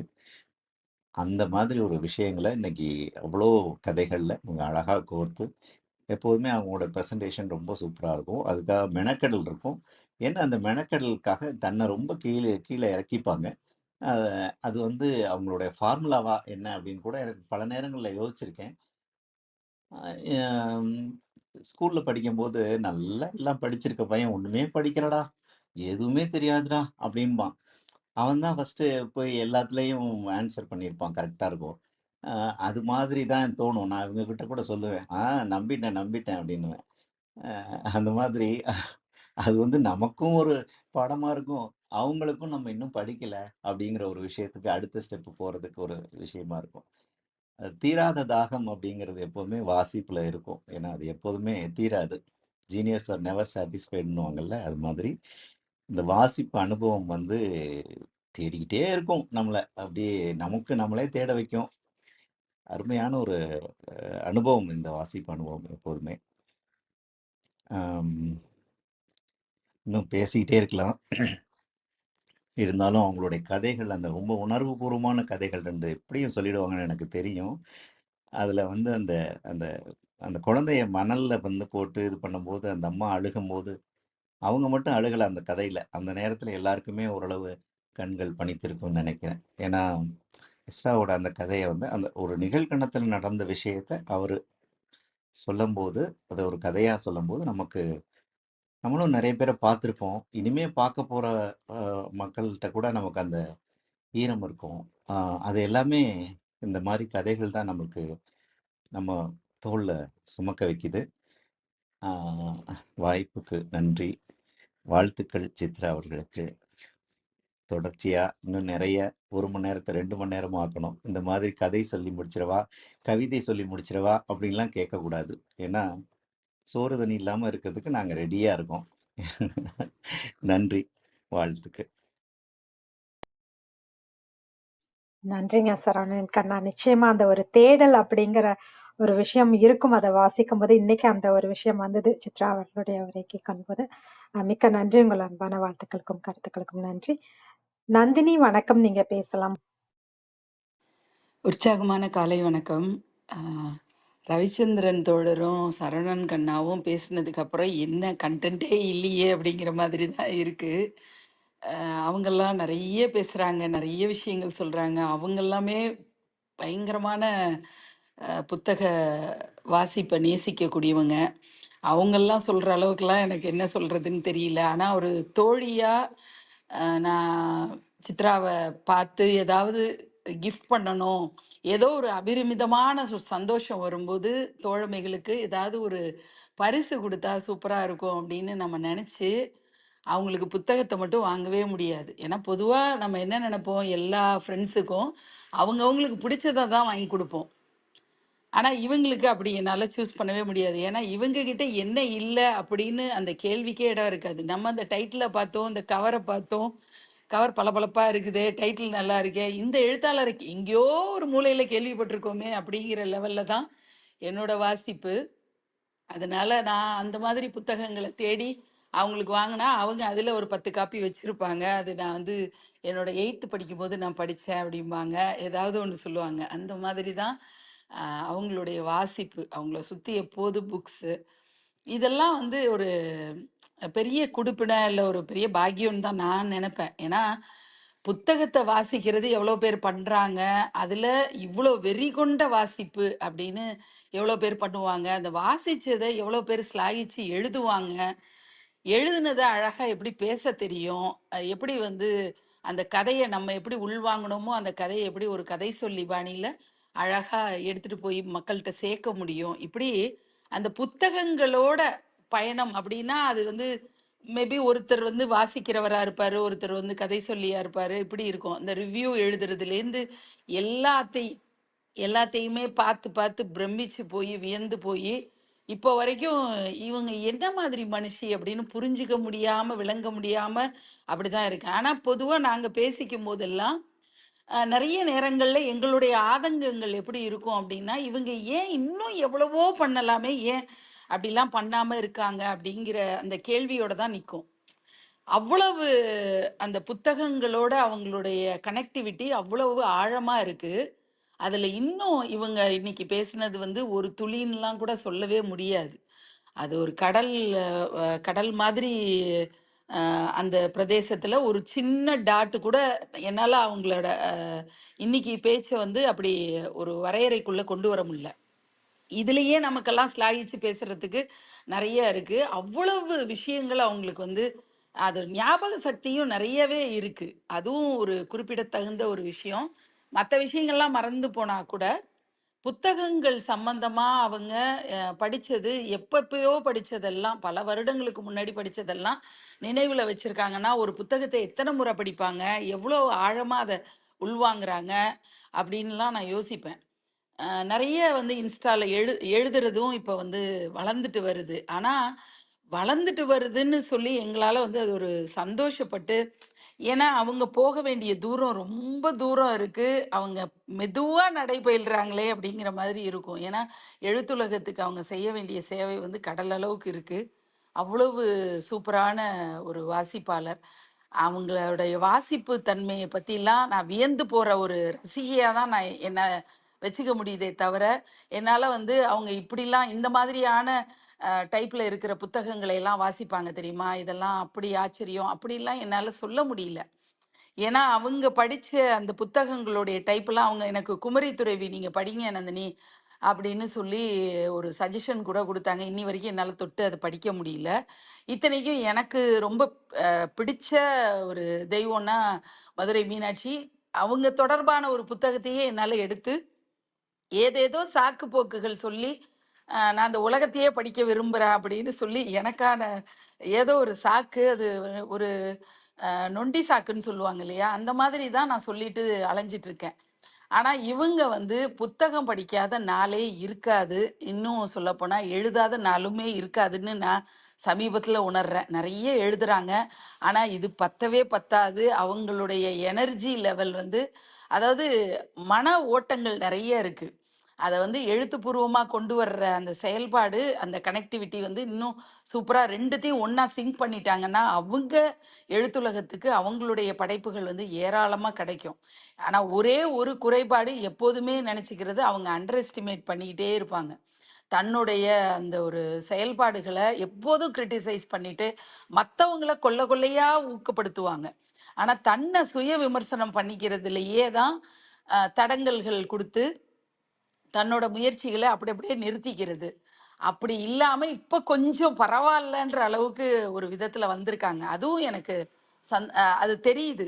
என்னால உணர முடியுது. முன்னாடி இருந்த அளவுக்கு கிரிட்டிசைஸ் பண்ணிக்கிறது இல்ல. கொஞ்சம் அடுத்தடுத்த கட்டத்துக்கு வர்றாங்க. மேபி அவங்களுடைய பதிவுகள பார்த்து ஆயிரக்கணக்கான பேர் வந்து பாராட்ட ஆரம்பிச்ச உடனே அவங்களுக்குள்ளேயே ஒரு தன்னம்பிக்கை வருதா அப்படின்னு எனக்கு தெரியல. ஆனா இன்னும் மென்மேலும் அவங்க கிட்ட என்னுடைய வேண்டுகோள்னு ஒண்ணு, இந்த சுய விமர்சனம், இந்த தாழ்வு மனப்பான்மை அப்படிங்கிற விஷயம் வந்து, எப்படி அது சூரியனுக்கு இருக்க முடியும்?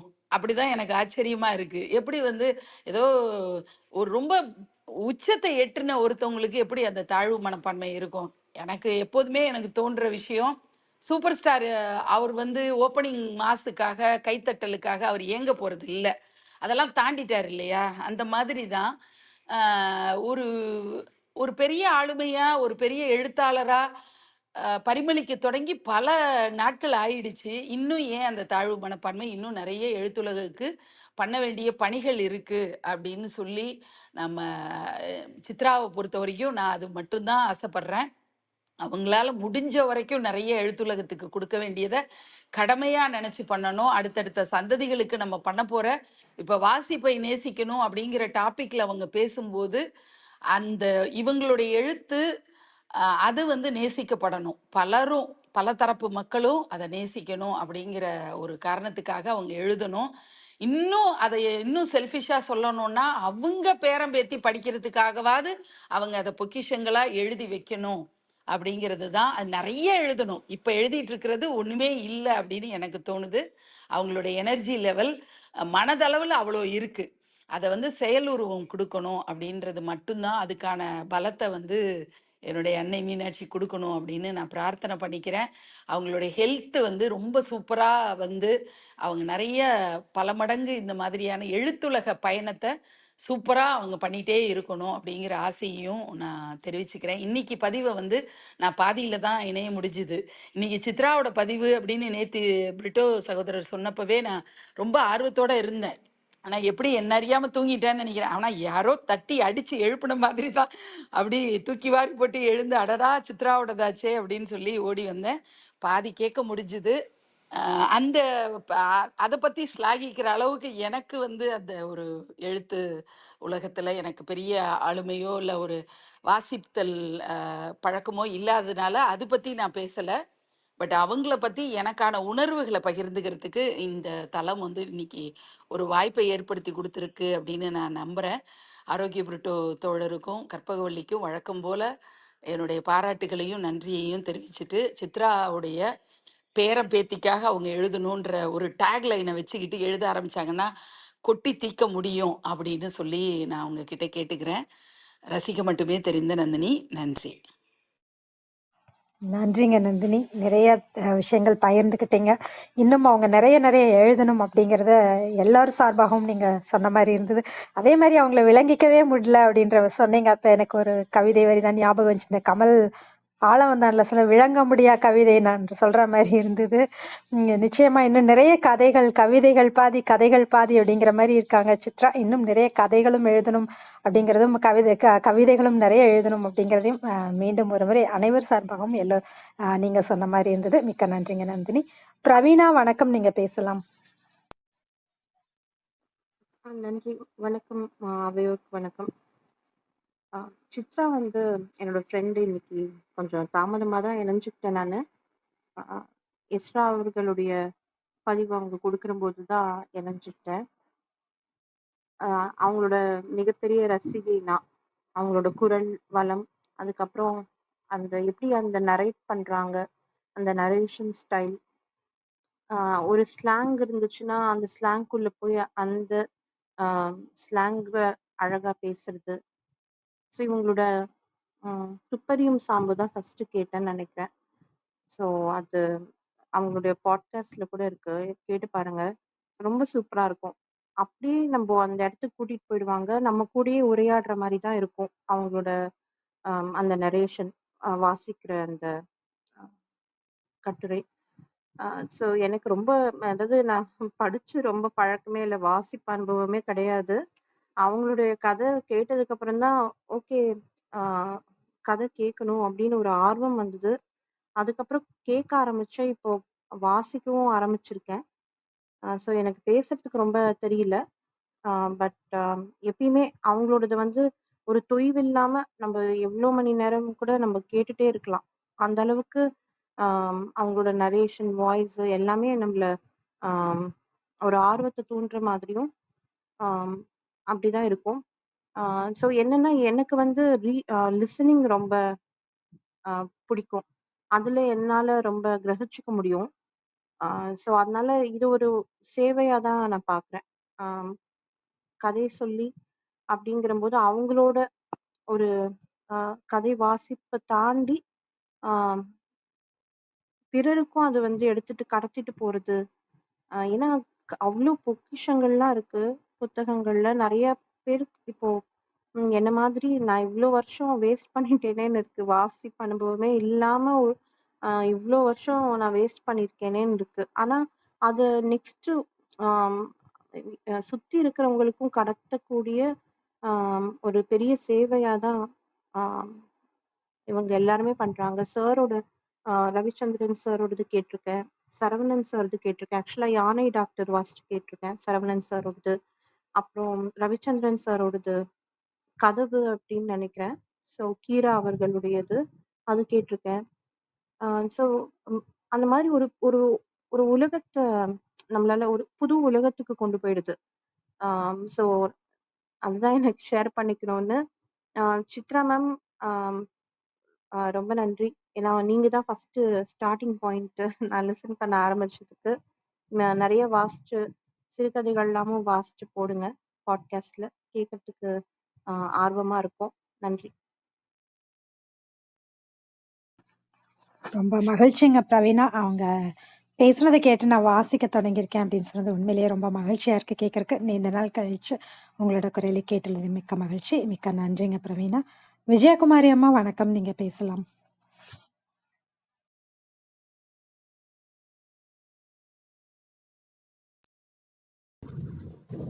நன்றிகள் அம்மா. வாழ்க வையகம், வாழ்க வையகம், வாழ்க வளமுடன். குரு வாழ்க, குருவே துணை. சரித்திரம் படைப்போம் தளத்திற்கு நன்றி. அதை எடுத்து நடத்தி சரித்திரம் படைத்து கொண்டிருக்கும் ஆரோக்கிய பிரீட்டோ அவர்களுக்கு பல கோடி நன்றிகள். அதில் பயணம் செய்யும் கற்பனை செல்வி கற்பகவள்ளி அவர்களுக்கும் பல கோடி நன்றிகள். நம் குழுவில் குழுமி இருக்கும் மற்றும் அனைத்து அன்பு உள்ளங்களுக்கும் என் மனமார்ந்த நன்றிகளும் வாழ்த்துக்களும். வாங்க வாழ்த்து பயணம் போயிடலாம். நாம் அமர்ந்துள்ள இடம் முழுவதும் நல்ல தூய தெய்வீக ஆற்றலே நிரம்பின. அப்படியே பாருங்க. அருட்பேராற்றல் உடலிலே உயிரிலே அலையலையாக பாய்ந்து நிரம்புவதை உணர்கிறோம். அன்னைக்கு வணக்கம், தந்தைக்கு வணக்கம், அருள்நிறை ஆசான் வேதாத்திரி மகரிஷி அவர்களுக்கு வணக்கம். குருவாழ்க, குருவே துணை. அருட்பேராற்றல் இரவும் பகலும் எல்லா நேரங்களிலும் எல்லா இடங்களிலும் எல்லா தொழில்களிலும் உறுதுணையாகவும் பாதுகாப்பாகவும் வழிநடத்தியாகவும் அமையுமாக. வாழ்க வளமுடன், வாழ்க வளமுடன், வாழ்க வளமுடன். அருட்பேராற்றல் கருணையினால் இங்குள்ள அனைவரும் நல்ல உடல் நலம், நீல ஆயுள், நிறை செல்வம், உயர் புகழ், மெய்ஞானம் பெற்று சிறந்தோங்கி வாழ எல்லாம் வல்ல இறைநிலையோடு இணைந்து வாழ்த்தி மகிழ்கின்றேன். வாழ்க வளமுடன், வாழ்க வளமுடன், வாழ்க வளமுடன். அருட்பேராற்றலே பக்கத்துணையாகவும் பக்க பலமாகவும் இருந்து வழி நடத்துவாராக. நன்றிகள் அம்மா. நான் இப்போ பயணத்தில் இருக்கிறேன், ஆனால் இப்போதான் கிளாஸ் அட்டன் பண்ணேன். அம்மா என்ன பேசுனாங்கன்னு நான் கவனிக்கல, நான் அதில் பார்த்துக்கிறேன். அவங்க நல்ல உடல் நலம், நீல ஆயுள் நிறைய வேண்டும். வாழ்க வளமுடன், வாழ்க வளமுடன், வாழ்க வளம். நன்றிகள் அம்மா. நன்றிங்கம்மா. பயணத்துக்கு நடுவுலையும் வந்து எல்லோருக்கும் உங்களுடைய வாழ்த்துக்களை தெரிவிச்சதற்கு மிக்க நன்றிங்கம்மா. அருள் சேவியர் சார் வணக்கம், நீங்க பேசலாம். வணக்கம் வணக்கம் அனைவருக்கும் இனிய காலை வணக்கம். ஜாம்பவான்கள் பேச்சாளர்கள் ஜாம்பவான்கள் மத்தியில நானும் ஒன்று பேசுறதுக்கு ரொம்ப ஆசைப்பட்டேன். நான் ரவிச்சந்திரன் ஐயா, சரவணன் கண்ணா, நந்தினி தோழர், சித்ராராஜம் இவங்கெல்லாம் வந்து ஒரு பெரிய ஒரு டீம். ஏன்னா அவங்கெல்லாம் அந்த வாசிப்பை நேசிப்போம்ங்கிற அந்த தலைப்புக்கு ஏற்றவாறு அவங்க அந்த கதை சொல்ற விதம் அப்படி நம்மளை உள்ள கொண்டு போயிடுவாங்க. ஸோ அந்த மத்தியில் அந்த எனக்கு என்ன உணர்வு தோணுச்சுன்னா, அந்த அத்தனாரி லாஸ்ட் டைம் அவர் பேசும்போது ஒரு ஒரு புல்லுக்கு பாய்கிற தண்ணி நெல்லுக்கு பாய்கிற தண்ணி புல்லுக்கு பாய்வது போல அப்படிங்கிற மாதிரி நம்மளும் ஒரு புல்லா இருந்துக்கலாம் அப்படின்னு ஒரு ஆசை. இந்த மாதிரி நெற்கதிர்களாக வீச்சிருக்கும் ரவிச்சந்திரன் ஐயா, சரவணா கண்ணா, நந்தினி தோழர், சித்ராராஜன் அவர்கள்ட்ட நம்மளும் ஒரு புல்லா இருக்கலாம், நம்மளுக்கும் அந்த வாசிப்பை வந்து நம்மளும் நேசிக்கலாம் அப்படிங்கிற ஒரு உணர்வோடு தான் நான் மேலே வந்து பேசலாம்னு ஆசைப்பட்டேன். ஏன்னா அவங்களுடைய குரல் வந்து அப்படியே தாலாட்டு பாடுற மாதிரி இருக்கும். அவங்களுடைய கதை சொல்லுகிற விதம் வந்து ஒரு அற்புதமா இருக்கும். திருக்குறள் கற்பிப்போம் தளத்துல கவிதா அவங்க பொன்னியின் செல்வன் அந்த மாதிரி கதையெல்லாம் அவங்கெல்லாம் வாசிக்கும் போது அதையும் நான் உள்வாங்கியிருக்கேன். ஆனா சித்ரராஜம் அவங்க கதை சொல்லும்போது அது ஒரு வித்தியாசமா இருக்கும். ஏன்னா அவங்களுடைய தனித்துவம் வந்து அவங்களுடைய குரல் அந்த அந்த கேரக்டராகவே மாறிடுவாங்க. ஸோ அந்த அளவுக்கு அவங்களுடைய குரலும் இருக்கும், அந்த மாடலேஷனும் இருக்கும். ஸோ நான் ரசிப்பேன் அவங்களுடைய. நானும் ஒரு ரசிகன் தான் அவங்களுடைய இதுக்கு, குரலுக்கும் சரி அவங்க சொல்லுகின்ற கதை பாங்குக்கும் சரி ஒரு பெரிய ரசிகன் நான். நான் அவங்கள ஒரு எஃப்எம் ரேடியோவில் இரவு 1 மணி 12 மணிக்கெலாம் தூக்கம் வரல அப்படின்னா அவங்க அந்த கதை சொல்கிற இதை கேட்டுக்கிட்டே இருந்தோம்னா தூங்கிடலாம். அந்த அளவுக்கு ஒரு தாலாட்டுத்தன்மையாக அவங்களுடைய குரல் அந்த மாதிரி இருக்கும். நந்தினி தோழர் சொன்ன மாதிரி அவங்க இன்னும் இன்னும் நிறைய வெளியே கொண்டு வரணும் அப்படிங்கிற வேண்டுதலையும் வேண்டுகோளையும் நான் கொடுத்துக்கிறேன். நன்றிகள் சித்தராஜன் அவர்களுக்கு, எனது மனமார்ந்த நெஞ்சார்ந்த வாழ்த்துக்கள், நன்றிகள்.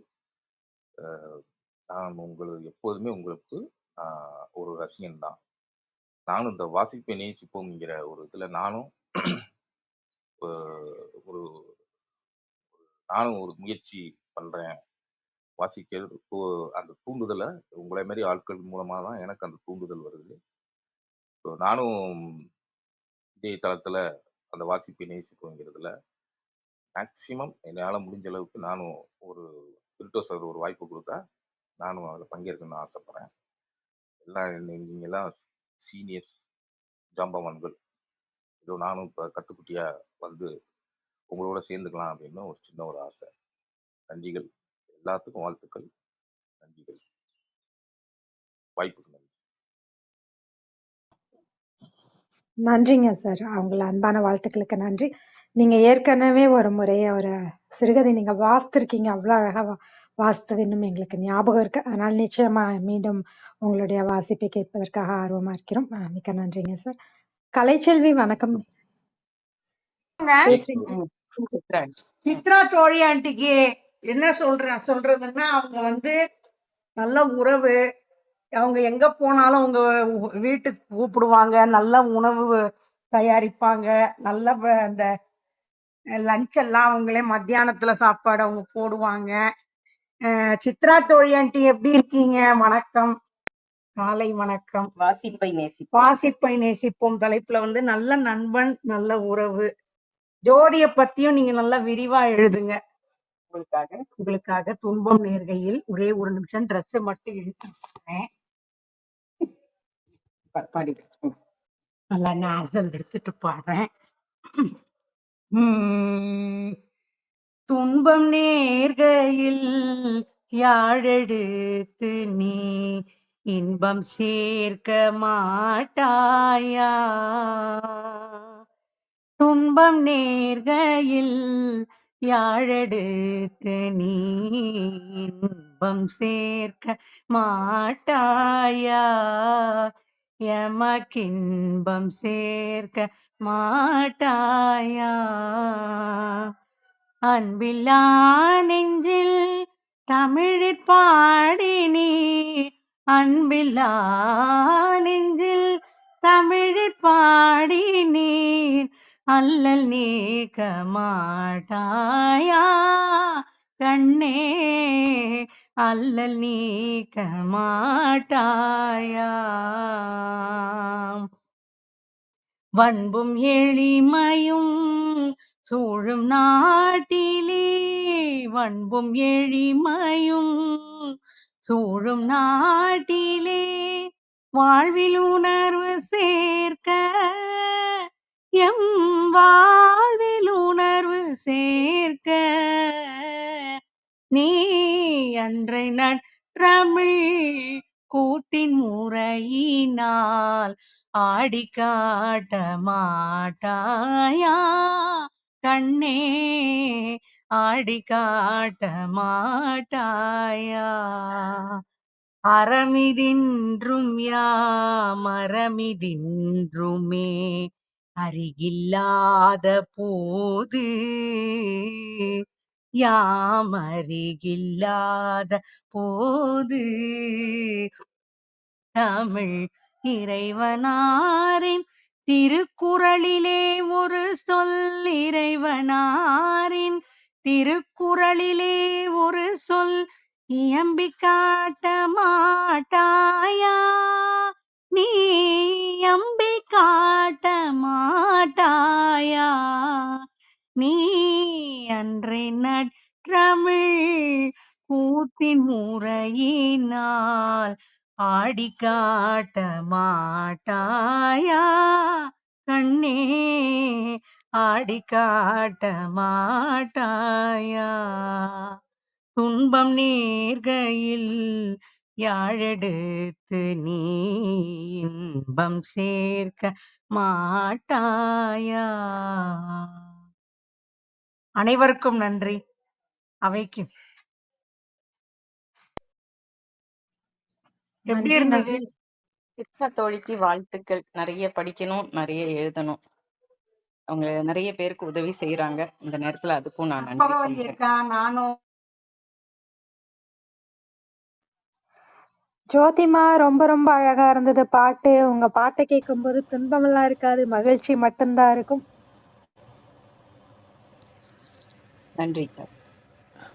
கற்பகம் ஒரு நிமிஷமா, ஐயா, நீங்க பேசுங்கய்யா. வாழ்த்து சொல்றவங்களும் ஜோதியோட பாட்டுக்கு வாழ்த்து சொல்லலாம். ஒரே நிமிஷம். 100 பேர் வந்து இங்கு வாழ்த்து சொல்வதற்கு ஜோதியோட ஒரே ஒரு பாடல் சமமாக இருக்கும். அந்த குழந்தையோட அந்த இனிமையான குரல்ல, ஆத்மார்த்தமான அந்த அன்பு நெகிழ்ச்சியில பாடக்கூடிய பாட்டுகள் வந்து நம்ம இந்த இதயத்தை வருடக்கூடியது. நன்றி ஜோதி. தங்கம் நல்ல சாமி. வாழ்த்துக்கள் தங்கம். நன்றி ரவிச்சந்திரன் சார், உங்க அன்புக்கு. கலை சொல்லுடா அவ நடுவுல சொல்லுடா நன்றி. என்ன பத்தியும் விரிவா எழுதுங்கன்னு ஒரு பிட்டு போட்டா பத்தியா? அவளுக்கு மட்டுமே எழுதுங்க அது எழுதுங்கன்னு பாக்குறவங்க எல்லாம் சொல்லிட்டு இருக்கா. ஆமா. அதான் நீண்ட ஆயுள் நிறை செல்வம் அப்படியெல்லாம் சொல்லி என்னை வாழ்த்துங்கன்னுவா. ஆனா நேத்து சித்ரா பாபு அவங்களுக்கு வாழ்த்தும் போது கரெக்டா சொல்லிட்டான். அடடடா யார் என்னடா பேசுறீங்க? ம், யார் பேசுறேன்னு தெரியலையா? சரவணன் அங்கிள். சரி. ஆஹ் சித்ரா நல்லா விரிவா எழுத ஆக்சுவலி சொல்லுங்க. சித்ரா தோழின்னு நான் சொல்லுவேன். ம், அதுல இருந்து அவ சித்ரா தோழி ஆண்டி ரெண்டுத்தையும் ஆமா. சேர்த்துட்டா அவ. அவங்க திருக்குறள் அவைக்கு வந்து நந்தினி தான் அறிமுகப்படுத்தினது. சித்ரா தோழியும் அங்க வருவாங்க. சோ இன்னைக்கு வந்து ஜோதிமாவை நான் ப்ரிப்பேர் பண்ணவே இல்லை, ஏன்னா சொல்லி கொடுக்க டைம் இல்லை எனக்கு. இப்பதான் எழுந்தா. ஆனாலும் நீங்க இப்ப உங்களை வாழ்த்தணும்னு வந்தேன்ப்பா. என்ன நிறைய பத்தி செய்யணும். விரிவா என்ன பத்தி விரிவா எழுதுங்க, அவ்வளவுதான். நம்ம அண்டத்தின் காரியத்துல கண்ணா பேரழகி, இருக்கணும். ஆழில் நிறை அறிவழகி. ஆமா, ஆமா, நந்தினி அண்டத்தின் கூப்பிடுறது. பேரழகி. யாரு இது உனக்கு கொடுத்த டைட்டில் அது? நந்தினி ஆண்டி தான் கொடுத்தது. ஆமா, நல்ல உறவு, நல்ல நல்ல நட்பு. நல்ல நட்பு. அண்டத்தின் பேரழகி. ஆமா, ஜோதி. ம். அவைக்கு மிக்க நன்றி. மிக்க நன்றி. அதாவது அவரு ஜோதி வந்து சொல்றாங்க இன்டைரக்டா, சரவணன் கண்ணா நீங்க எப்ப எழுதி கொடுப்பீங்க அப்படிங்கறத இன்டைரக்டா கேட்டா. அன்னைக்கு டைரக்டா கேட்டாங்க, இன்னைக்கும் கேட்டிருக்காங்கன்னு நினைக்கிறேன். அடுத்ததா சித்ரா அதான் வீட்டுக்கு போனா அதான் தான் இது விளம்பரம் தான். இது வந்து நான் சொல்ற ஆளுக்கு புரியும் அப்படிங்கிற மாதிரி நிறைய பேர் சொல்லுவாங்கல்ல. அதனால காதலிக்க நேரமையில பாலையா நாகேஷ பாட்டு கேட்பாரு, ஒரு போட்டோவாவது எடுத்தியாயா என் பொண்ணை வச்சு படம் எடுக்கிறேன்னு. இல்ல அவ ஒரு போட்டோ ஜோதி இருந்தா காமிச்சிடுங்க ஜோக் சரவணன் கண்ணா. அடிக்கிறதெல்லாம் சிரிக்கணும்னா நம்ம வாடகைக்கு வாங்கிட்டு தான் வந்து பேசணும். அந்த மாதிரி தான் இருக்கும். ஏன்னா கண்டென்ட் புரியறதுக்கே 1/4 மணி நேரம் ஆகும். நந்தினி, சித்ரா, சரவணன், ரவிச்சந்திரன், இப்படி நல்ல உறவுகள், ஜேவியர், எல்லாரும் இவ்வளவு தூரம் ஜோதியோட இதை வந்து என்கரேஜ் பண்ணி நிறைய விஷயங்கள் பண்ணிருக்கீங்க. எல்லாரும் வாழ்த்திருக்கீங்க. ரவிச்சந்திரன் ஐயா, பிரிட்டோ, கற்பகவல்லிக்கு நான் ரொம்ப நன்றி. அவைக்கு நன்றி.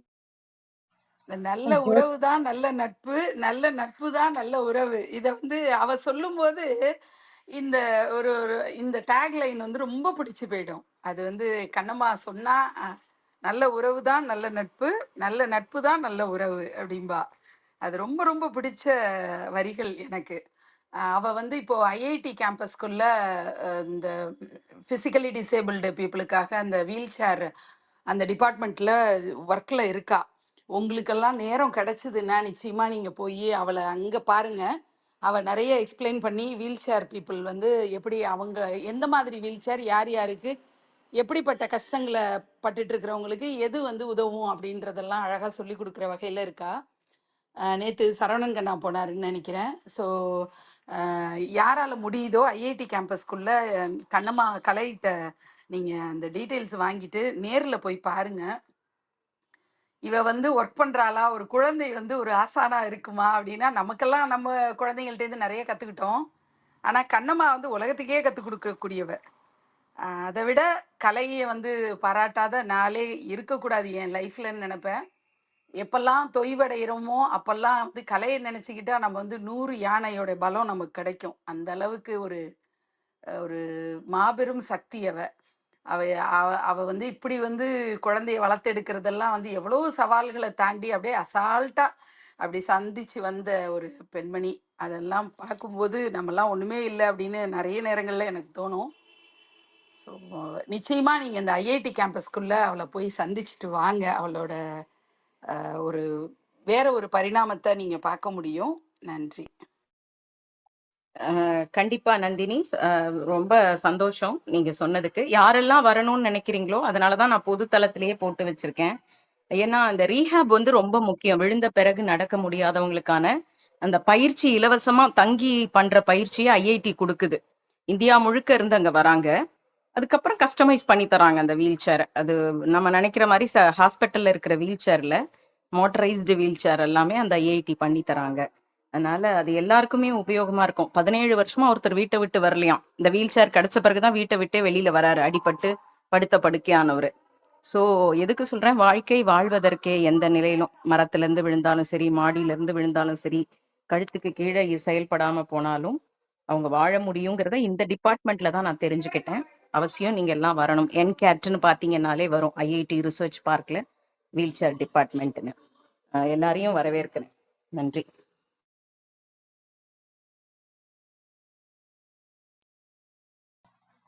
நன்றிங்க கலைச்செல்வி. ஜோதி எவ்வளோ ஒரு முக்கியமான ஒரு பணி, சேவை அப்படின்னு கூட சொல்லாம அதை பண்ணிட்டு இருக்காங்க அப்படிங்கிறது இன்றைக்கு தெரிய வந்துச்சு. மிக்க நன்றிங்க கலைச்செல்வி. ஆரோசிவியர் சார், நீங்க பேசுறீங்களா? ஒரு நிமிஷம். எனக்கு ஒரு சின்ன சந்தேகம் என்னன்னா, இப்ப நம்ம பேச்சாளர்கள் வர்றாங்க, வாழ்த்துக்கள் சொல்லும் பொழுது ஜோதிமா வந்து பாட்டு பாடுறது, வாழ்த்து சொல்றது ஒரு இது இருந்தாலும், பின்புலமா வந்து கலை அக்கா வந்து அவங்க இதை பாடு, இதை சொல்லு அப்படின்னு அவங்க தேர்ந்தெடுக்கிறாங்க. ஸோ அதுதான் ஒரு சிறப்பு. ஜோதி அம்மாட்ட இது கொடுக்குறாங்க, இதை சொல்லு, அந்த பாரதியார் பாட்டை பாடு அப்படின்னு சொல்றாங்க. ஸோ அதனால அவங்களுக்கு வாழ்த்துக்கள். கலைச்செல்வி அக்காவுக்கு ஜோதிமா வாய்ஸ் வந்து எப்போதுமே ஒரு இனிமை. இது கலைச்செல்வி அக்கா கூட பாடுவாங்கன்னு நினைக்கிறேன். இல்ல ஒரு பாட்டு பாடுங்களே பார்ப்போம், நல்ல பாட்டு. தம்பி நீங்க ஓடிடுவீங்கப்பா பாடணும்.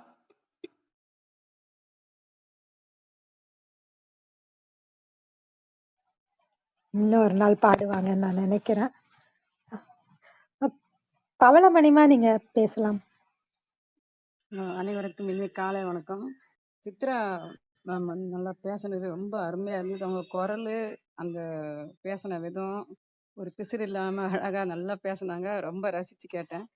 அப்புறம் அந்த ஜோதி, அவங்க அந்த பொண்ணோட குரல் ரொம்ப, பாட்டு ரொம்ப இனிமையா இருக்கு. ஒரு நாளைக்கு அவங்களுடைய இதை பதிவு வந்து ஒரு நாளைக்கு தனியா போடணும்னு நினைச்சிட்டு இருக்கு. ஸோ என்னோட நினைப்பு, ஜோதியோட இதை வந்து தனியா ஒரு நாளைக்கு அவங்களோட பதிவு ஃபுல்லா, அவங்க பாட்டை ஃபுல்லா கேட்கணும் போல ஆசையா இருக்கு. ஒரு பாட்டோட டிப்பாட்டிக்கு ரொம்ப நல்லா இருந்தது. நிறைய பாட்டு அவங்க வாய்ஸ் மூலியமா கேட்கணும்னு ஆசையா இருக்கு. நன்றி.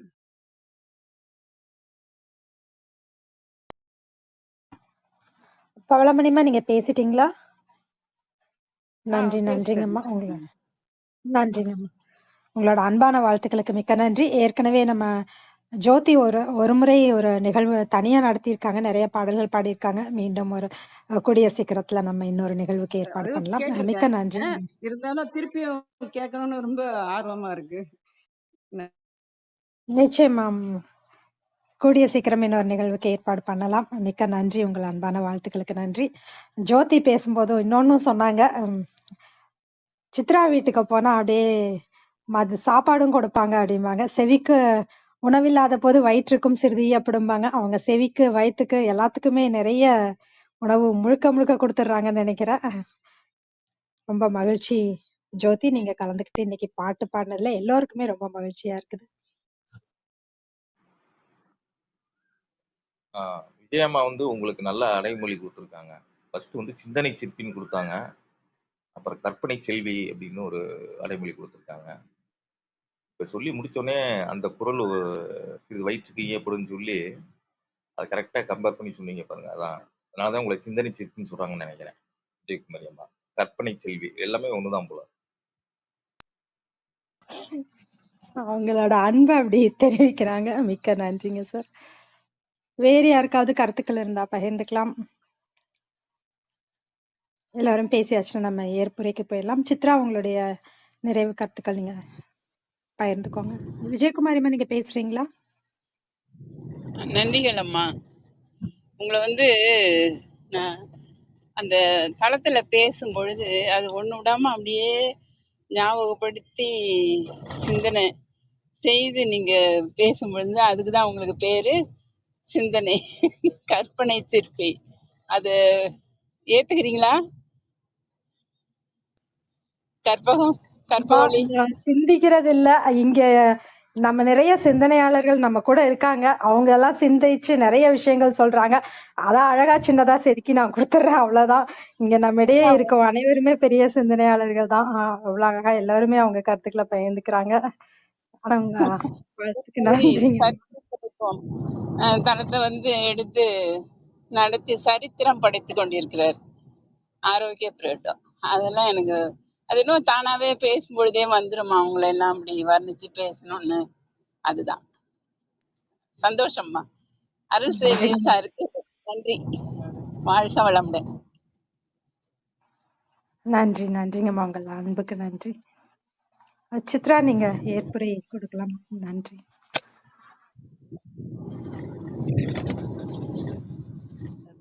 தொடர்ந்து இருந்து பகிர்ந்த எல்லாருக்குமே நன்றி. கற்பக பேசுறது என்னதான் நம்மளே மறந்துட்டா அழகா பின்னாடி வரவங்களுக்கும் மிஸ் வாய்ஸ் பண்ணவங்களுக்கும் கேட்கல விஜயகுமாரி அம்மா, நீங்க மீட் போட்டுக்கங்கம்மா. விஜயகுமாரிம்மா, வாய்ஸ் உங்க இப்ப கேக்குதா? சித்ரா, நீங்க இப்போ பேசலாம். கேக்குதா கற்பகா? கேக்குதுங்க சித்ரா. அவங்க இப்போ கேட்குதுமா, கொஞ்சம் ஒலி எல்லாம் கூட்டுங்க, கொஞ்சம் கிட்ட உட்காந்து பேசுங்க. ஓகே. இப்ப கேக்குதா சார்? நல்லா கேட்குது, பேசுங்க அப்படி. நன்றி. இத்தனை நேரம் என்னுடைய உரையை கேட்டுட்டு பின்னூட்டம் சொன்ன எல்லாருக்குமே பெரிய நன்றி. கற்பகா சொல்றது பேசுறது எப்பயுமே நாமளே மறந்துட்டாலும் அதை பின்னாடி வரவங்களுக்கும் ரொம்ப அழகா கோர்த்து சொல்லுவாங்க. அது இன்னைக்கும் நடந்தது. நான் என்ன பேசினேன் அப்படிங்கிறது எனக்கே ஒரு ரீவேம்ப் பண்ண மாதிரி இருந்துச்சு. நன்றி கற்பகா. ரவிச்சந்திரன் சார் பேசினதே ஒரு கவிதை மாதிரி தான் இருந்தது. அவரோட அந்த டியூலிப் நந்தவனத்தோட கம்பாரிசன்லாம் ரொம்ப அழகா இருந்தது. அது அந்த கம்பாரிசன் ரொம்ப அழகா இருந்தது. அந்த அளவுக்கு நான் பேசினேனா அப்படிங்கிறது அவருடைய அவருடைய அவருடைய ஊக்கப்படுத்துற திறனை தான் அதை காமிக்குதுன்னு எனக்கு தோணுது. அவர் பெரிய ஆளுமை. அவரோட தளத்துல ஆனா எல்லாருக்குமே பேசுறதுக்கு ஒரு ஸ்பேஸ் இருக்கும். எல்லா கருத்துக்களுக்கும் இடம் இருக்கும். எல்லாரையும் மதிக்கிற அந்த பண்பு, எல்லாருடைய குரலுக்கும் செவி சாய்க்கிறது, இது எப்பயுமே அவர்கிட்ட இருந்து நம்ம என்னைக்குமே அதை இம்பைப் பண்ணணும்னு நினைக்கிற அப்படியான ஒரு குவாலிட்டி. ரொம்ப நன்றி சார், இன்னைக்கு நீங்க உங்க வாழ்த்துக்களை தெரிவிச்சதுக்கு. இன்னைக்கும் சரவணன் கண்ணா சார் சொன்னாரு, படிக்கவே இல்லைன்னு சொல்லிட்டு படிச்சிருவாங்க அப்படின்னு. அது என்னன்னா எனக்கு நீங்க சரவணன் கண்ணா சார், இப்போ ரவிச்சந்திரன் சார்லாம் நிறைய படிக்கிறதுனால, நிறைய பேசுறதுனால, அவர் நிறைய திறமைகள் இருக்கிறதுனால அவங்கெல்லாம் எக்ஸ்டெம்போரா பேசிட முடியும். நந்தினியும் அப்படிதான். ஆக்சுவலா மனசுல இருக்கிறத அப்படியே பேசிட முடியும். ஆனா எனக்கு ஒரு பொது தளத்துக்கு பேசும்போது அதை கொஹிரண்டா பேசணும் அப்படிங்கிற ஒரு பயம் எப்பயுமே இருக்கும். ஒரு கற்றோர் நிறைந்த சபைக்கு அவமரியாதை போயிடக்கூடாது அப்படிங்கிற ஒரு பயம் இருக்கும். அதனால நான் நிச்சயமா தயாரிக்கணும். ஆனா தயாரிக்காம வரமாட்டேன். எவ்வளவோ வாசிச்சாலும் என்ன பேசினாலும் அந்த ஒரு கொஹிரண்டா பேசணும்னா எனக்கு முன் தயாரிப்பு நிச்சயமா தேவைப்படுதுதான். அதை மறுக்கவே முடியாது. ஆனா நேத்தி இரவு பிரிட்டோ சகோ கிட்ட ஒரு 10 மணி அளவுல பேசும்போது வரைக்கும் ஆனா நான் எதையுமே தீர்மானிக்கல. அதுக்கப்புறம் மேபி இந்த தடவை தான் நான் குறுகிய கால அளவுல அதை தயாரிச்சேன்னு சொல்லணும். அதனால இந்த 50 நிமிடங்களுக்கு என்னால பேச முடியல. மோரோவர் வாசிப்பை நேசிப்போம்ங்கிறது ஒரு பெரிய கடல் அளவு உள்ள டாபிக். ஒரு பகுதியா ஒரு டைமென்ஷன்ல தான் நம்மளால பேச முடியும் அப்படின்னு தோணுச்சு. அது மட்டும் என்னால முடிஞ்ச வரைக்கும் பேசினேன்னு நினைக்கிறேன். நந்தினி தோழியோட ஊக்கம் ரொம்ப அழவே இல்லாதது. நான் ஒரு பாட்காஸ்ட் பண்ணோம், ஆடியோ புக்ஸ் ரிலீஸ் பண்ணோம்னு அது முன்னாடி நிறைய நண்பர்கள் சொல்லியிருந்தா கூட என்ன அதை கழுத்துல கத்தி வைக்காத குறையா அவ்வளவு என்ன சொல்றது, இது மாதிரியான தோழமை கிடைக்கிறதெல்லாம் வந்து ஒரு பெரிய வரம்னு தான் சொல்லணும். அப்படி பண்ண வச்சது நந்தினி தான். இதே சரித்திரம் படைப்போம் அவையில தான், நீங்களா சொல்ல மாட்டீங்களா உங்களெல்லாம் பண்ண சொல்லி அப்படின்லாம் கேட்டாங்க. இந்த மாதிரியான நட்புகள் தான் உறவு. அது ஜோதி சொன்னப்போ எனக்கு வந்து அதுதான் தோணுச்சு. பிரவீனா வந்து என்னோட பாட்காஸ்ட் எப்பயுமே கேட்டுட்டு, ஒரு பாட்காஸ்ட் விடாம கேட்டுட்டு கருத்து சொல்லுவாங்க. அவங்களுக்கும் என்னோட நன்றி. சேவியர் சார், உங்களுக்கு கூட உங்களுடைய பாராட்டுகளுக்கு மனமார்ந்த நன்றி. விஜயகுமாரி அம்மா, உங்களுக்கும் மிகப்பெரிய நன்றி.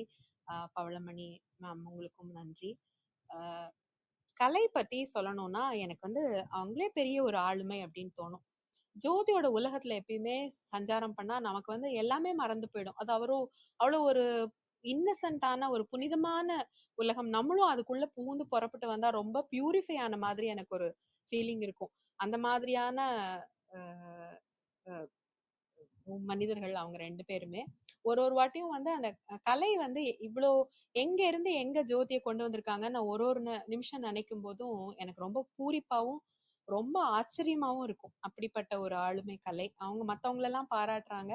ஆனா அவங்க மூலமா எனக்கு சில கான்டாக்ட்ஸும் கிடைச்சது. நான் இங்க இருக்கிற பிளைண்ட் ஸ்கூல்ல அந்த உலகம் எப்படிப்பட்டது அப்படின்னு தெரிஞ்சுக்கிறதுக்கும் அவங்க வந்து ரொம்ப உதவியா இருந்தாங்க. அதுக்கும் இந்த நேரத்துல நான் நன்றி சொல்லிக்கிறேன். வாசிப்பு பத்தி பேசிட்டே போகலாம். ஆக்சுவலா நான் வந்து வேலண்டைன்ஸ் டே அன்னைக்கு ஒரு கவிதை எழுதினேன். அந்த கவிதையோட முடிச்சுக்கலாம் அப்படின்னு நினைக்கிறேன். My Valentine forever. I'm past the age of chocolates and blooms. My Valentine style breaks all the norms.